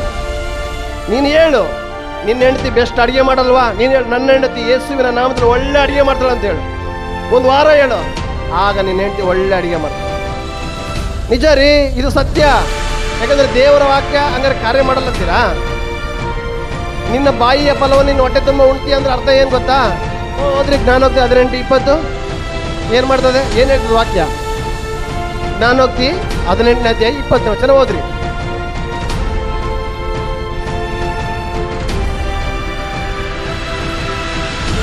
ಬೆಳೆ ಏನು? ಬೆಳೆ ಬಾಯಿಯ ಬೆಳೆ ಏನು? ಮಾತುಗಳು. ಹೊಟ್ಟೆ ತುಂಬ ಉಣ್ತಾರಂತೆ. ಅಂದ್ರೆ ನಿನ್ನ ಮಾತು ಏನಾಗ್ತವೆ? ನಿನ್ನ ಹೊಟ್ಟೆ ತುಂಬಿಸುತ್ತಂತೆ. ಒಳ್ಳೆ ಮಾತಾದ್ರೆ ಒಳ್ಳೆ ಫುಲ್ ಹೊಟ್ಟೆ ತುಂಬುತ್ತೆ, ಕೆಟ್ಟ ಮಾತಾದ್ರೆ ಲೂಸ್ ಮೋಷನ್ ಆಗುತ್ತೆ ಅಷ್ಟೇ. ಈಗ ಒಳ್ಳೇದು ಮಾತಾಡಿ ನಾವು ತೃಪ್ತಿಯಾಗಿರ್ಬೇಕಾ? ಕೆಟ್ಟದ್ದು ಮಾತಾಡಿ ನಾವು ಹಾಳಾಗೋಗ್ಬೇಕಾ? ಹಲ್ಲೆಲೂಯಾ. ಒಳ್ಳೇದು ಮಾತಾಡಿ ನಾವು ತೃಪ್ತಿಯಾಗಿರ್ಬೇಕು. ಆಮೇನ್. ನಿನ್ನ ಹೆಂಡತಿ ಕಿರಿಕಿರಿ ಮಾಡ್ತಾಳ? ನೀನು ಹೇಳು, ನನ್ನ ಹೆಂಡತಿಯಿಂದ ಜೀವಮಾನವೆಲ್ಲ ನನಗೆ ಶುಭ ಉಂಟಾಗಿದೆ. ನಿನ್ನ ಮಕ್ಕಳು ಕಿರಿಕಿರಿ ಮಾಡ್ತಾ ಇದ್ದಾರಾ? ನಿನ್ನ ಮಾತು ಕೇಳ್ತಾ ಇಲ್ವಾ? ನೀನು ಹೇಳು, ಯೇಸುವಿನ ನಾಮದಲ್ಲಿ ನಮ್ಮ ಮಕ್ಕಳು ನಮ್ಮ ಮಾತನ್ನು ಕೇಳ್ತಾ ಇದ್ದಾರೆ. ನಮ್ಮ ಮಕ್ಕಳು ಬೆಸ್ಟ್ ಆಗಿದ್ದಾರೆ, ಅಂದರೆ ಒಳ್ಳೆಯವರಾಗಿದ್ದಾರೆ. ಅವ್ರು ಕೆಟ್ಟೋಗೋದಿಲ್ಲ, ಕುಡುಕರಲ್ಲ. ಯಾಕಂದ್ರೆ ನಿನ್ನ ಮಕ್ಕಳ ಮೇಲೆ ಒಳ್ಳೆಯದನ್ನೇ ಮಾತಾಡ್ರಿ. ನಿಮ್ಮ ಯಜಮಾನರು ಬಿಡಿ ಸೇರ್ತಾರ, ಕುಡಿತಾರ, ಹಿಮಲ್ ಹಾಕಂತಾರ, ನೀವು ಹೇಳ್ಬೇಕಷ್ಟೇ. ದೇವ್ರ ವಾಕ್ಯನ ಬಿಡುಗಡೆ ಮಾಡ್ರಿ. ನನ್ನ ಗಂಡ ಯೇಸುವಿನ ನಾಮದಲ್ಲಿ ಕುಡಿಯೋದಿಲ್ಲ, ಅದಕ್ಕಾಗಿ ಸ್ತೋತ್ರ. ಯಾಕೆ ಈ ಮಾತು ಹೇಳ್ತೇನೆ ಅಂದರೆ, ನಾನು ಹೇಳ್ತೀನಿ ಕೇಳ್ರಿ. ನಮ್ಮ ಮನೆಗೆ ನಮ್ಮ ಅಕ್ಕ ಇದ್ದಾರೆ ಒಬ್ಬರು. ಅವರು ಯೇಸು ನಂಬಿದ್ದಾರೆ, ಚರ್ಚಿಗೆ ಬರ್ತಾರೆ, ಬೈಬಲ್ ಓದಲ್ಲ, ಪ್ರೇಯರ್ ಮಾಡ್ತಾರೆ. ಇವತ್ತಿನ ಜನ ಏನಾಗ್ಬಿಟ್ಟಿದ್ವಿ ಗೊತ್ತಾ? ಕೆಲವರು ಚೆನ್ನಾಗಿ ಬೈಬಲ್ ಓದಿದ್ರೆ ಚೆನ್ನಾಗಿ ಪ್ರೇಯರ್ ಮಾಡಲ್ಲ, ಕೆಲವರು ಚೆನ್ನಾಗಿ ಪ್ರಾರ್ಥನೆ ಮಾಡ್ತಾರೆ, ಕೆಲವರು ಬೈಬಲ್ ಎರಡರಲ್ಲಿ ಒಂದರಲ್ಲಿ ಬಿದ್ದೋಗಿದ್ದಾರೆ. ಈಗ ನಮ್ಮ ಅಕ್ಕನ ನಾನು ಹೇಳಿದೆ, ಅಕ್ಕ ನೀನು ಪ್ರೇಯರ್ ಮಾಡ್ತೀಯ, ಬೈಬಲ್ ಓದಲ್ಲ, ಯಾಕೆ ಅಂತ. ನೀನು ಕಾಣ್ದಂಗೆ ಓದಬೇಕಾ? ನನ್ನ ಇಷ್ಟ, ನಾನು ಯಾವಾಗಾರು ಓದ್ತೀನಿ. ನೀನು ಇದ್ರಿಗೆ ಓದಬೇಕಾ? ವಾದಿ ಮಾಡೋದು. ಈಗ ನಾನು ಹೇಳಿದ್ರೆ ಕೇಳಲ್ಲ. ಇವ್ರಿಗೆ ಏನು ಮಾಡಬೇಕು? ಏನು ಮಾಡಬೇಕಂದ್ರೆ, ನಾನು ಹೊಸದಾಗಿ ರಕ್ಷಣೆ ಬಂದಾಗ ನಾನು ಒಂದು ಕೆಲಸ ಮಾಡಿದ್ದೆ. ಏನಪ್ಪ, ನನ್ನ ಹತ್ರ ಬೈಕ್ ಇರಲಿಲ್ಲ. ಈಗ ದೇವ್ರ ಸ್ತೋತ್ರ, ಈಗ 3 ಬೈಕ್ ಇದೆ ನನ್ನ ಹತ್ರ. ಒಂದು ಗಿಫ್ಟಾಗಿ ಬಂದಿದ್ದು, ಇನ್ನೆರಡು ನಾವು ದುಡ್ಡು ಕೊಟ್ಟು ತಗೊಂಡಿದ್ದು. ಆದರೆ ನನ್ನ ಹತ್ರ ಬೈಕ್ ಇರಲಿಲ್ಲ. ನಾನೇನು ಮಾಡಿದೆ ಅಂದರೆ, ಬೆಳಗ್ಗೆ 5 ಗಂಟೆಗೆ ನಾವು ಹೊಲದಲ್ಲಿ ಹುಳ್ಳಿಕಾಯಿ ಹಾಕಿದ್ವಿ. ಆಗ ಹುಳ್ಳಿಕಾಯಿ ಕೀಳಕ್ಕೆ ಹೋಗಿದ್ದೆ 5 ಗಂಟೆಗೆ. ಯಾಕಂದ್ರೆ ಬಿಸಿಲಾದರೆ ಅದೆಲ್ಲ ಸಿಡಿದೋಗುತ್ತೆ ಅಂತ 5 ಗಂಟೆಗೆ ಹೋಗಿ ಕೀಳ್ತಾ ಇದ್ದೆ. ಹಾಗೆ ಏನು ಮಾಡಿದೆ ಅಂದರೆ, ಯೇಸು ನಾಮದಲ್ಲಿ ಬೈಕ್ ಬಂದಿದ್ದಕ್ಕಾಗಿ ಸ್ತೋತ್ರ, ಯೇಸು ನಾಮದಲ್ಲಿ ಬೈಕ್ ಬಂದಿದ್ದಕ್ಕಾಗಿ ಸ್ತೋತ್ರ ಅಂತ ಎಷ್ಟೊತ್ತು ಹೇಳಿದ್ರೆ ಅಂದರೆ 5 ರಿಂದ 8 ಗಂಟೆವರೆಗೆ ಹೇಳಿದ್ದೀನಿ. 8 ಗಂಟೆಗೆ ಟೀ ಕುಡಿಯೋಕ್ಕೆ ನಮ್ಮ ವೈಫ್ ಕರೆದ್ರು. ನಾನು ಅದನ್ನು ಹೋದೆ, ಮರೆತು ಹೋದೆ. ಖಂಡಿತ ಹೇಳ್ತೀನಿ ರೀ, 3 ದಿವಸ ಆಗಿದ್ದು ನಮ್ಮ ಸಹೋದರ, ಅಣ್ಣ ನಿನಗೊಂದು ಗಿಫ್ಟ್ ಇದೆ. ಏನದು ಗಿಫ್ಟು? ಏನು ಗಿಫ್ಟು ನನಗೆ ಗೊತ್ತಿಲ್ಲ. ಆದರೆ ಮನೆ ಮುಂದೆ ಬಂದು ತೋರಿಸುವಾಗ ಬೈಕ್ ರೆಡಿ ಆಗಿತ್ತು. ಅಲ್ಲೆಲ್ಲೂಯ್ಯ, ಬೈಕ್ ರೆಡಿಯಾಗಿತ್ತು. ಅದು ಆಲೋಚನೆ ಬಂದ ನನಗೆ ಕೇಳೋ ಹಂಗೆ ಅರಿಕೆ ಮಾಡೋದ್ರೆ ಬೈಕ್ ಬಂತಂದರೆ, ಈಗ ಅರಿಕೆ ಮಾಡಿದ್ರೆ ನಮ್ಮ ಅಕ್ಕ ಬೈಬಲ್ ಓದ್ತಾಳೆ ಅಂತ ಒಂದು ನೆನಪು ಬಂತು. ಯೇಸು ನಾಮದಲ್ಲಿ ನಮ್ಮ ಅಕ್ಕ ಬೈಬಲ್ ಓದ್ತಾಳೆ, ಅದಕ್ಕಾಗಿ ಸ್ತೋತ್ರ. ಯೇಸು ನಾಮದಲ್ಲಿ ಬೈಬಲ್ ಓದ್ತಾ ನಾನೇನು ಮಾಡಿದೆ ಗೊತ್ತಾ, ಇದನ್ನೇ ಒಂದು 10 ಸತಿ 20 ಸತಿ ಹೇಳಿದೆ. ಮಾರನೇ ದಿವಸ ಬೆಳಗ್ಗೆ ನೋಡ್ತೀನಿ ಬೈಬಲ್ ಓದ್ತಾ, ಈಗಲೂ ಚೆನ್ನಾಗಿ ಬೈಬಲ್ ಓದ್ತಾಳೆ. ಖಂಡಿತ ರೀ, ನಿಮ್ಮ ಪರಿಸ್ಥಿತಿ ಬದಲಾಗಬೇಕಂದ್ರೆ ನಿಮ್ಮ ಮನೆಯಲ್ಲಿ ನೀವೇನು ಮಾಡಿರಿ ಗೊತ್ತಾ, ಯಾರಾದರೂ ಜಗಳ ಮಾಡ್ತಾರಾ, ದಿನ ಬೆಳಗ್ಗೆ ಬಂದು ನಿಮಗೆ ಡಿಸ್ಟರ್ಬ್ ಆಗುತ್ತೆ, ನೀವು ಹೇಳ್ರಿ, ಅವ್ರ ಬಗ್ಗೆ ಹೇಳಿ. ಯಾರಾದರೂ ನಿಮ್ಮ ಮಾತು ಕೇಳ್ತಾ ಇಲ್ವಾ, ನನ್ನ ಮಗನಿಂದ ಜೀವಮಾನವೆಲ್ಲ ನನಗೆ ಶುಭ ಆಗ್ತದೆ, ಶುಭ ಆಗಿದೆ, ಅದಕ್ಕಾಗಿ ಸ್ತೋತ್ರ. ನನ್ನ ಮಗ ಇದನ್ನ ಯಾರಾದರೂ ಮಾಡಿ ನೋಡ್ರಿ, ನಾನು ನಿಜವಾಗ್ಲೂ ದೇವರ ಚಿತ್ತ ಆದರೆ ನೆಕ್ಸ್ಟ್ ಬರ್ತೀನಿ, ನೀವು ಅದನ್ನ ಸಾಕ್ಷಿ ಹೇಳ್ತೀರಾ, ಇಲ್ಲ ನಿಮ್ಮ ಪಾಸ್ಟ್ರಿಗೆ ಹೇಳ್ರಿ, ಅವ್ರು ನಂಗೆ ಫೋನ್ ಮಾಡ್ತಾರೆ. ಖಂಡಿತ ಇದು ನಿಮ್ಮ ಜೀವನದಲ್ಲಿ ಆಗುತ್ತೆ ನೀವು ಮಾಡಿದರೆ. ಯಾರಾದರೂ ಟ್ರೈ ಮಾಡ್ರಿ. ಹಲ್ಲೆಲೂಯ. ಯಾಕಂದರೆ ನಾನು ಯಾಕೆ ಹೇಳ್ತೀನಿ ಅಂದರೆ, ನನಗೆ ನಾಗರಾವು ಕಡ್ದಿತ್ತು, ಇಲ್ಲಿ ಕಡ್ದಿತ್ತು, ಇಲ್ಲಿ ಕಾಲಿಗೆ ಕಡ್ದಿತ್ತು, ರಕ್ತ ಸೋರ್ತಾ ಇತ್ತು. ನಾನೇನು ಮಾಡಿದೆ ಅಂದರೆ, ಇಲ್ಲಿ ಕೈ ಇಟ್ಟೆ, ನಾನು ಸಾಯೋದಿಲ್ಲ, ಬಹುಕಾಲ ಬದುಕಿ ದೇವರ ವಾಕ್ಯವನ್ನು ಸಾರ್ತೇನೆ. ನಾನು ಸಾಯೋದಿಲ್ಲ, ಬಹುಕಾಲ ಬದುಕಿ ದೇವರ ವಾಕ್ಯ. ನಾನು ಒಂದು ಇದನ್ನ 100 ರಿಂದ 200 ಸತಿ ಹೇಳಿದೆ. ಎಲ್ಲ ಹಾಸ್ಪಿಟ್ಲಿಗೆ ಹೋದ್ವಿ, ನಾನು ಹಾಸ್ಪಿಟ್ಲಿಗೆ ಹೋಗಿಲ್ಲ ಅಂತ ಹೇಳ್ತಿಲ್ಲ, ಹಾಸ್ಪಿಟ್ಲಿಗೆ ಹೋದ್ವಿ. ಒಂದು 100 ರಿಂದ 200 ಸತಿ ಹೇಳ್ತಾ ನಾನು ಹಾಸ್ಪಿಟ್ಲಿಗೆ ಹೋದೆ. ನಮ್ಮೂರಿಂದ 27 ಕಿಲೋಮೀಟ್ರ್ ಹೋಗ್ಬಿಡಿ ಇರೋದು, ನಮ್ಮೂರಿಂದ ಅಲ್ಲಿವರೆಗೂ ಯಾವ ಹಾಸ್ಪಿಟ್ಲ್ ಇಲ್ಲ. ಇದ್ರೂ ಚಿಕ್ಕ ಚಿಕ್ಕವಿದೆ, ಅಲ್ಲಿ ನೋಡೋದಿಲ್ಲ. ನಾನು ಹೇಳ್ತಾ ಹೋದೆ, ಅಲ್ಲಿಗೆ ಹೋದೆ. ECG ಹಾಕಿದ್ರು, ನನ್ನ ಬ್ಲಡ್ ಚೆಕ್ ಮಾಡಿದ್ರು, ಎಲ್ಲ ಚೆಕ್ ಮಾಡಿದ್ರು. ಅವ್ರು ಡಾಕ್ಟ್ರ್ ಹೇಳ್ತಿದ್ರೆ, ಸರ್ ಅವು ಕಚ್ಚಿದ್ದು ನಿಜ, ನಿಮ್ಮ ದೇಹದಲ್ಲಿ ಒಂದು ಪಾಯಿಂಟ್ ವಿಷ ಇರೋದು ನಿಜ, ಆದರೆ ನಿಮ್ಗೆ ಯಾವ ರಿಯಾಕ್ಷನ್ ಆಗ್ತಾ ಇಲ್ಲ. ಹಲ್ಲೆಲೂಯ. ಅವು ಕಚ್ಚಿದ್ದು ನಿಜ, ವಿಷ ಇರೋದು ನಿಜ, ಆದರೆ ನಿಮ್ಮ ದೇಹಕ್ಕೆ ಏನಾಗ್ತಿಲ್ಲ, ಯಾವುದೇ ರಿಯಾಕ್ಷನ್ ಆಗ್ತಾ ಇಲ್ಲ. ಯಾಕೆ ಸರ್? ಈಗ ಎಷ್ಟೋ ಅವ್ರು ಡಾಕ್ಟ್ರ್ ಕೇಳ್ತಾ ಇದ್ದಾರೆ, ಎಷ್ಟೋ ಜನ ಏನು ಮಾಡ್ತಾರೆ, ಗಾಬರಿ ಪಡ್ತಾರೆ, ಟೆನ್ಷನ್ ಆಗುತ್ತೆ, BP ಹೈ ಆಗುತ್ತೆ, BP ಲೋ ಆಗುತ್ತೆ. ಆದರೆ ನನ್ನ BP ಏನಾಗಿದೆ, ನಾರ್ಮಲ್. ಆಮೇನ್. ನನ್ನ BP ಏನಾಗಿದೆ, ನಾರ್ಮಲ್ ಆಗಿ. ಯಾಕೆ? ಯಾರ ಮೇಲೆ ಭರವಸೆ? ನನ್ನ ಕರೆದವ್ರು ನಂಬಿಗಸ್ತಾನೆ, ನಿನ್ನ ಕರೆದವ್ರು ನಂಬಿಗಸ್ತಾನು, ಮಾತು ತಪ್ಪುವ ದೇವರಲ್ಲ. ಹಲ್ಲೆಲೂಯ. ನಿನಗೆ ಮಾಡಿದ ವಾಗ್ದಾನವನ್ನು ಆತನು ನೆರವೇರಿಸಲಿಕ್ಕೆ ಸಿದ್ಧನಾಗಿದ್ದಾನೆ. ದೇವರ ವಾಕ್ಯ ಹೇಳಿದ, ನಿನ್ನ ಕಷ್ಟಾರ್ಜಿವಿತವನ್ನು ನಾನೇ ಉಣ್ತೀನಿ ಅಂತ ಹೇಳ್ರಿ. ನಿಮ್ಮ ಕಷ್ಟಾರ್ಜಿವಿತವನ್ನು ನೀವೇ ಉಣ್ತೀರಾ. ನೀವು ಹೇಳ್ಬೇಕು, ನಿಮ್ಮ ಕಷ್ಟಾರ್ಜಿವಿತವನ್ನು ಅಂದಾಗ ನಾನೇ ಉಣ್ತೀನಿ ಅಂತ ಹೇಳ್ರಿ. ಅವಾಗ ನಿಮ್ಮ ಮನೆಗೆ ಬರುವಂಥ ಕೊರತೆಗಳು, ದರಿದ್ರಗಳು ಬಿಟ್ಟು ಹೋಗ್ತವೆ. ಹಲ್ಲೆಲೂಯ. ಕೊರತೆ ಅಂದರೆ ಒಂದು ಆತ್ಮ, ಬಡತನ ಅಂದರೆ ಅದೊಂದು ಆತ್ಮ. ನೀವು ಸಂಪಾದನೆ ಮಾಡಿದ್ದು ಸುಮ್ಮನೆ ನಷ್ಟವಾಗಿ ಹೋಗ್ತಾ ಇದೆಯಾ ಅಂದರೆ ಅದನ್ನು ಯಾರು ಕದೀತಾ ಇದ್ದಾರೆ ಅಂದರೆ ಒಂದು ಆತ್ಮ ಕದೀತಾ ಇದೆ. ಹಲ್ಲೆಲೂಯ. ಈ ಕೊರತೆಯ ಆತ್ಮ, ದರಿದ್ರದ ಆತ್ಮ, ಇವೆರಡು ಹೆಂಗೆ ಹೋಗ್ತಾ ಹೋಗುತ್ತಾ, ನೀವು ಎಷ್ಟು ಪ್ರಾರ್ಥನೆ ಮಾಡಿದ್ರೂ ಹೋಗೋದಿಲ್ಲ. ಯಾವಾಗ ಹೋಗ್ತಾವಂದರೆ ದೇವರ ಮಾತಿಗೆ ಯಾವಾಗ ವಿಧೇಯರಾಗ್ತಾರೆ ಅಂದರೆ, ದೇವರು ಏನು ಹೇಳ್ತಾರೆ, ನಿಮ್ಮ ಆದಾಯದ ಕುರಿತಾಗಿ ಏನು ಹೇಳ್ತಾರೆ ದೇವರು, ಏನು ಹೇಳ್ತಾರೆ ದೇವರು, ನೀನು ಆದಾಯದಲ್ಲಿ ಏನು ಮಾಡ್ಬೇಕು, ನೀನು ದಶಮಾಂಶನೇ ತಿಳಬೇಕು. ಆ ದಶಮಾಂಶ ಸುಮ್ಮನೆ ಏಕೈಕೆ ಕೊಡೋದಲ್ಲ. ಏನು ಮಾಡಬೇಕು ಗೊತ್ತಾ, ಆ ದಶಮಾಂಶ ತಗೊಂಡು ನೀನು ಅದ್ರ ಮೇಲೆ ಕೈ ಇಟ್ಟು, ಸ್ವಾಮಿ ನನ್ನ ಕಷ್ಟಾರ್ಜೀವಿತ ಇದು, ನಾನಿದು ನಿನಗೆ ಕೊಡ್ತಾ ಇದ್ದೀನಿ, ಇದಕ್ಕೆ 100ರಷ್ಟು ಫಲ ನಾನು ಏನು ಮಾಡಬೇಕು, ಒಂದು ಕೊಡಬೇಕು. ಇದು ನಾನು ಕೊಡ್ತಾ ಇದ್ದೀನಿ, ನಿನಗೆ ಕೊಡ್ತಾ ಇದ್ದೀನಿ, ಇದು ನೀನು ನನಗೆ ಏನು ಮಾಡ್ತೀಯಾ, ಕೊಡ್ತೀಯ. ಪ್ರೀತಿಯಿಂದ ಕೊಡುವವನಿಗೆ ಏನು ದೇವ್ರು ಏನು ತೋರಿಸ್ತಾರೆ, ಅವ್ರಿಗೆ ದಯೆ ತೋರಿಸ್ತಾರೆ ರೀ. ನೀವು ಪ್ರೀತಿಯಿಂದ ಕೊಡ್ರಿ, ಅದ್ರ ಮೇಲೆ ಕೈ ಇಟ್ಟು ನೀವು ಪ್ರಾರ್ಥನೆ ಮಾಡಿರಿ, ನಮ್ಮ ಕಷ್ಟಾರ್ಜೀವಿತ ನಾವು ಹೊಂದ್ಕೊಳ್ತೀವಿ, ತಾವು ತಿಂತೀವಿ, ಇದು ಎಂದಿಗೂ ನಷ್ಟ ಆಗೋಗೋದಿಲ್ಲ. ನೀವೇನು ಮಾಡಿರಿ, ಪ್ರಾರ್ಥನೆ ಮಾಡಿ ನಿಮ್ಮ ಸೇವಕರಿಗೆ ಕೊಡಿ. ಆಗ ಅವರು ಕೂಡ ಪ್ರಾರ್ಥನೆ ಮಾಡ್ತಾರೆ, ಅದೇನಾಗುತ್ತೆ ಗೊತ್ತಾ, ಆ ದರಿದ್ರದ ಆತ್ಮ, ಕೊರತೆಯ ಆತ್ಮ ಬಿಟ್ಟು ಹೋಗ್ತದೆ. ಹಲ್ಲೆಲೂಯಾ. ನಿಮ್ಮ ಸ್ಥಿತಿ ಇದ್ದಾಗಿರೋದೇ ಇಲ್ರಿ. ಆಮೇನ್. ಯಾಕೆ ಈ ಮಾತು ಹೇಳ್ತೀನಿ ಕೇಳ್ರಿ. ನಮ್ಮ ತಮ್ಮಂದರು ಇಬ್ಬರು, ಅಣ್ಣ ಒಬ್ಬ, ಅಣ್ಣ ಬೇರೆ ಇದೆ, ನಾವು 3 ಜನ. ನಮಗೆ ಇದೇ ಥರ ಜಾರ್ಜ್ ವಿಲ್ಸ್ ಅಂತ ಬೆಂಗಳೂರು ಅವರು ಬಂದಿದ್ರು. ಅವರು ಇದೇ ದಶಮಾಂಶದ ಬಗ್ಗೆ ವಾಕ್ಯ ಹೇಳಿದರು. ಆಗ ವಾಕ್ಯ ಹೇಳಿದಾಗ ನಾವೇನು ಮಾಡಿದ್ವಿ ಅಂದರೆ, ಅವತ್ತು ನೈಟೇ 3 ಜನ ಕೂತು ತೀರ್ಮಾನ ಮಾಡಿದ್ವಿ. ಏನು ಮಾಡಬೇಕಂದ್ರೆ, ನಾವು 3 ಜನ ಬಂದಿದ್ದು ದಶಮಾಂಶನ, ನೋಡಪ್ಪ ₹1 ಖರ್ಚು ಮಾಡೋಂಗಿಲ್ಲ, ನಾವೆಲ್ಲರೂ ಸರಿಯಾಗಿ ಇಟ್ಕೊಳ್ಬೇಕಂತ ತೀರ್ಮಾನ ಮಾಡಿದ್ವಿ. ದೇವ್ರಿಗೆ ಕೊಟ್ಬಿಡ್ಬೇಕು. ಆ ತಿಂಗಳಲ್ಲಿ ನಾವು ಕೊಟ್ವಿ, ಎರಡು ತಿಂಗಳು ಕೊಟ್ವಿ. 3ನೇ ತಿಂಗಳಲ್ಲಿ ಒಂದೇ ತಿಂಗಳಿಗೆ 5 ಲಕ್ಷ ಸಂಪಾದನೆ ಮಾಡಿದ್ವಿ. ಹಲ್ಲೆಲೂಯಾ. ನಮ್ಮ ಸಾಲ 8 ಲಕ್ಷ ಸಾಲ ಇತ್ತು. ಆ ಸಾಲ ನಾವು 1 ವರ್ಷದೊಳಗೆ ಎಲ್ಲ ತೀರಿಸ್ಬೇಕು. ಆಮೇನ್. ಯಾರು ಮಾಡಿದ್ದು? ಒಬ್ಬ ಕಳ್ಳ ಏನು ಮಾಡ್ತಿದ್ದ ಗೊತ್ತಾ, ಕದೀತಾ ಇರ್ತಾನ್ರಿ, ನಿಮಗೆ ಕಾಣಿಸೋದಿಲ್ಲ. ನೀವು ಕೂಲಿ ಮಾಡ್ಕೊಂಬರ್ತೀರಾ, ಮಗು ಹುಷಾರಿಲ್ದಂಗೆ ಆಗುತ್ತೆ. ಯಾರು ಕದಿಯೋದು?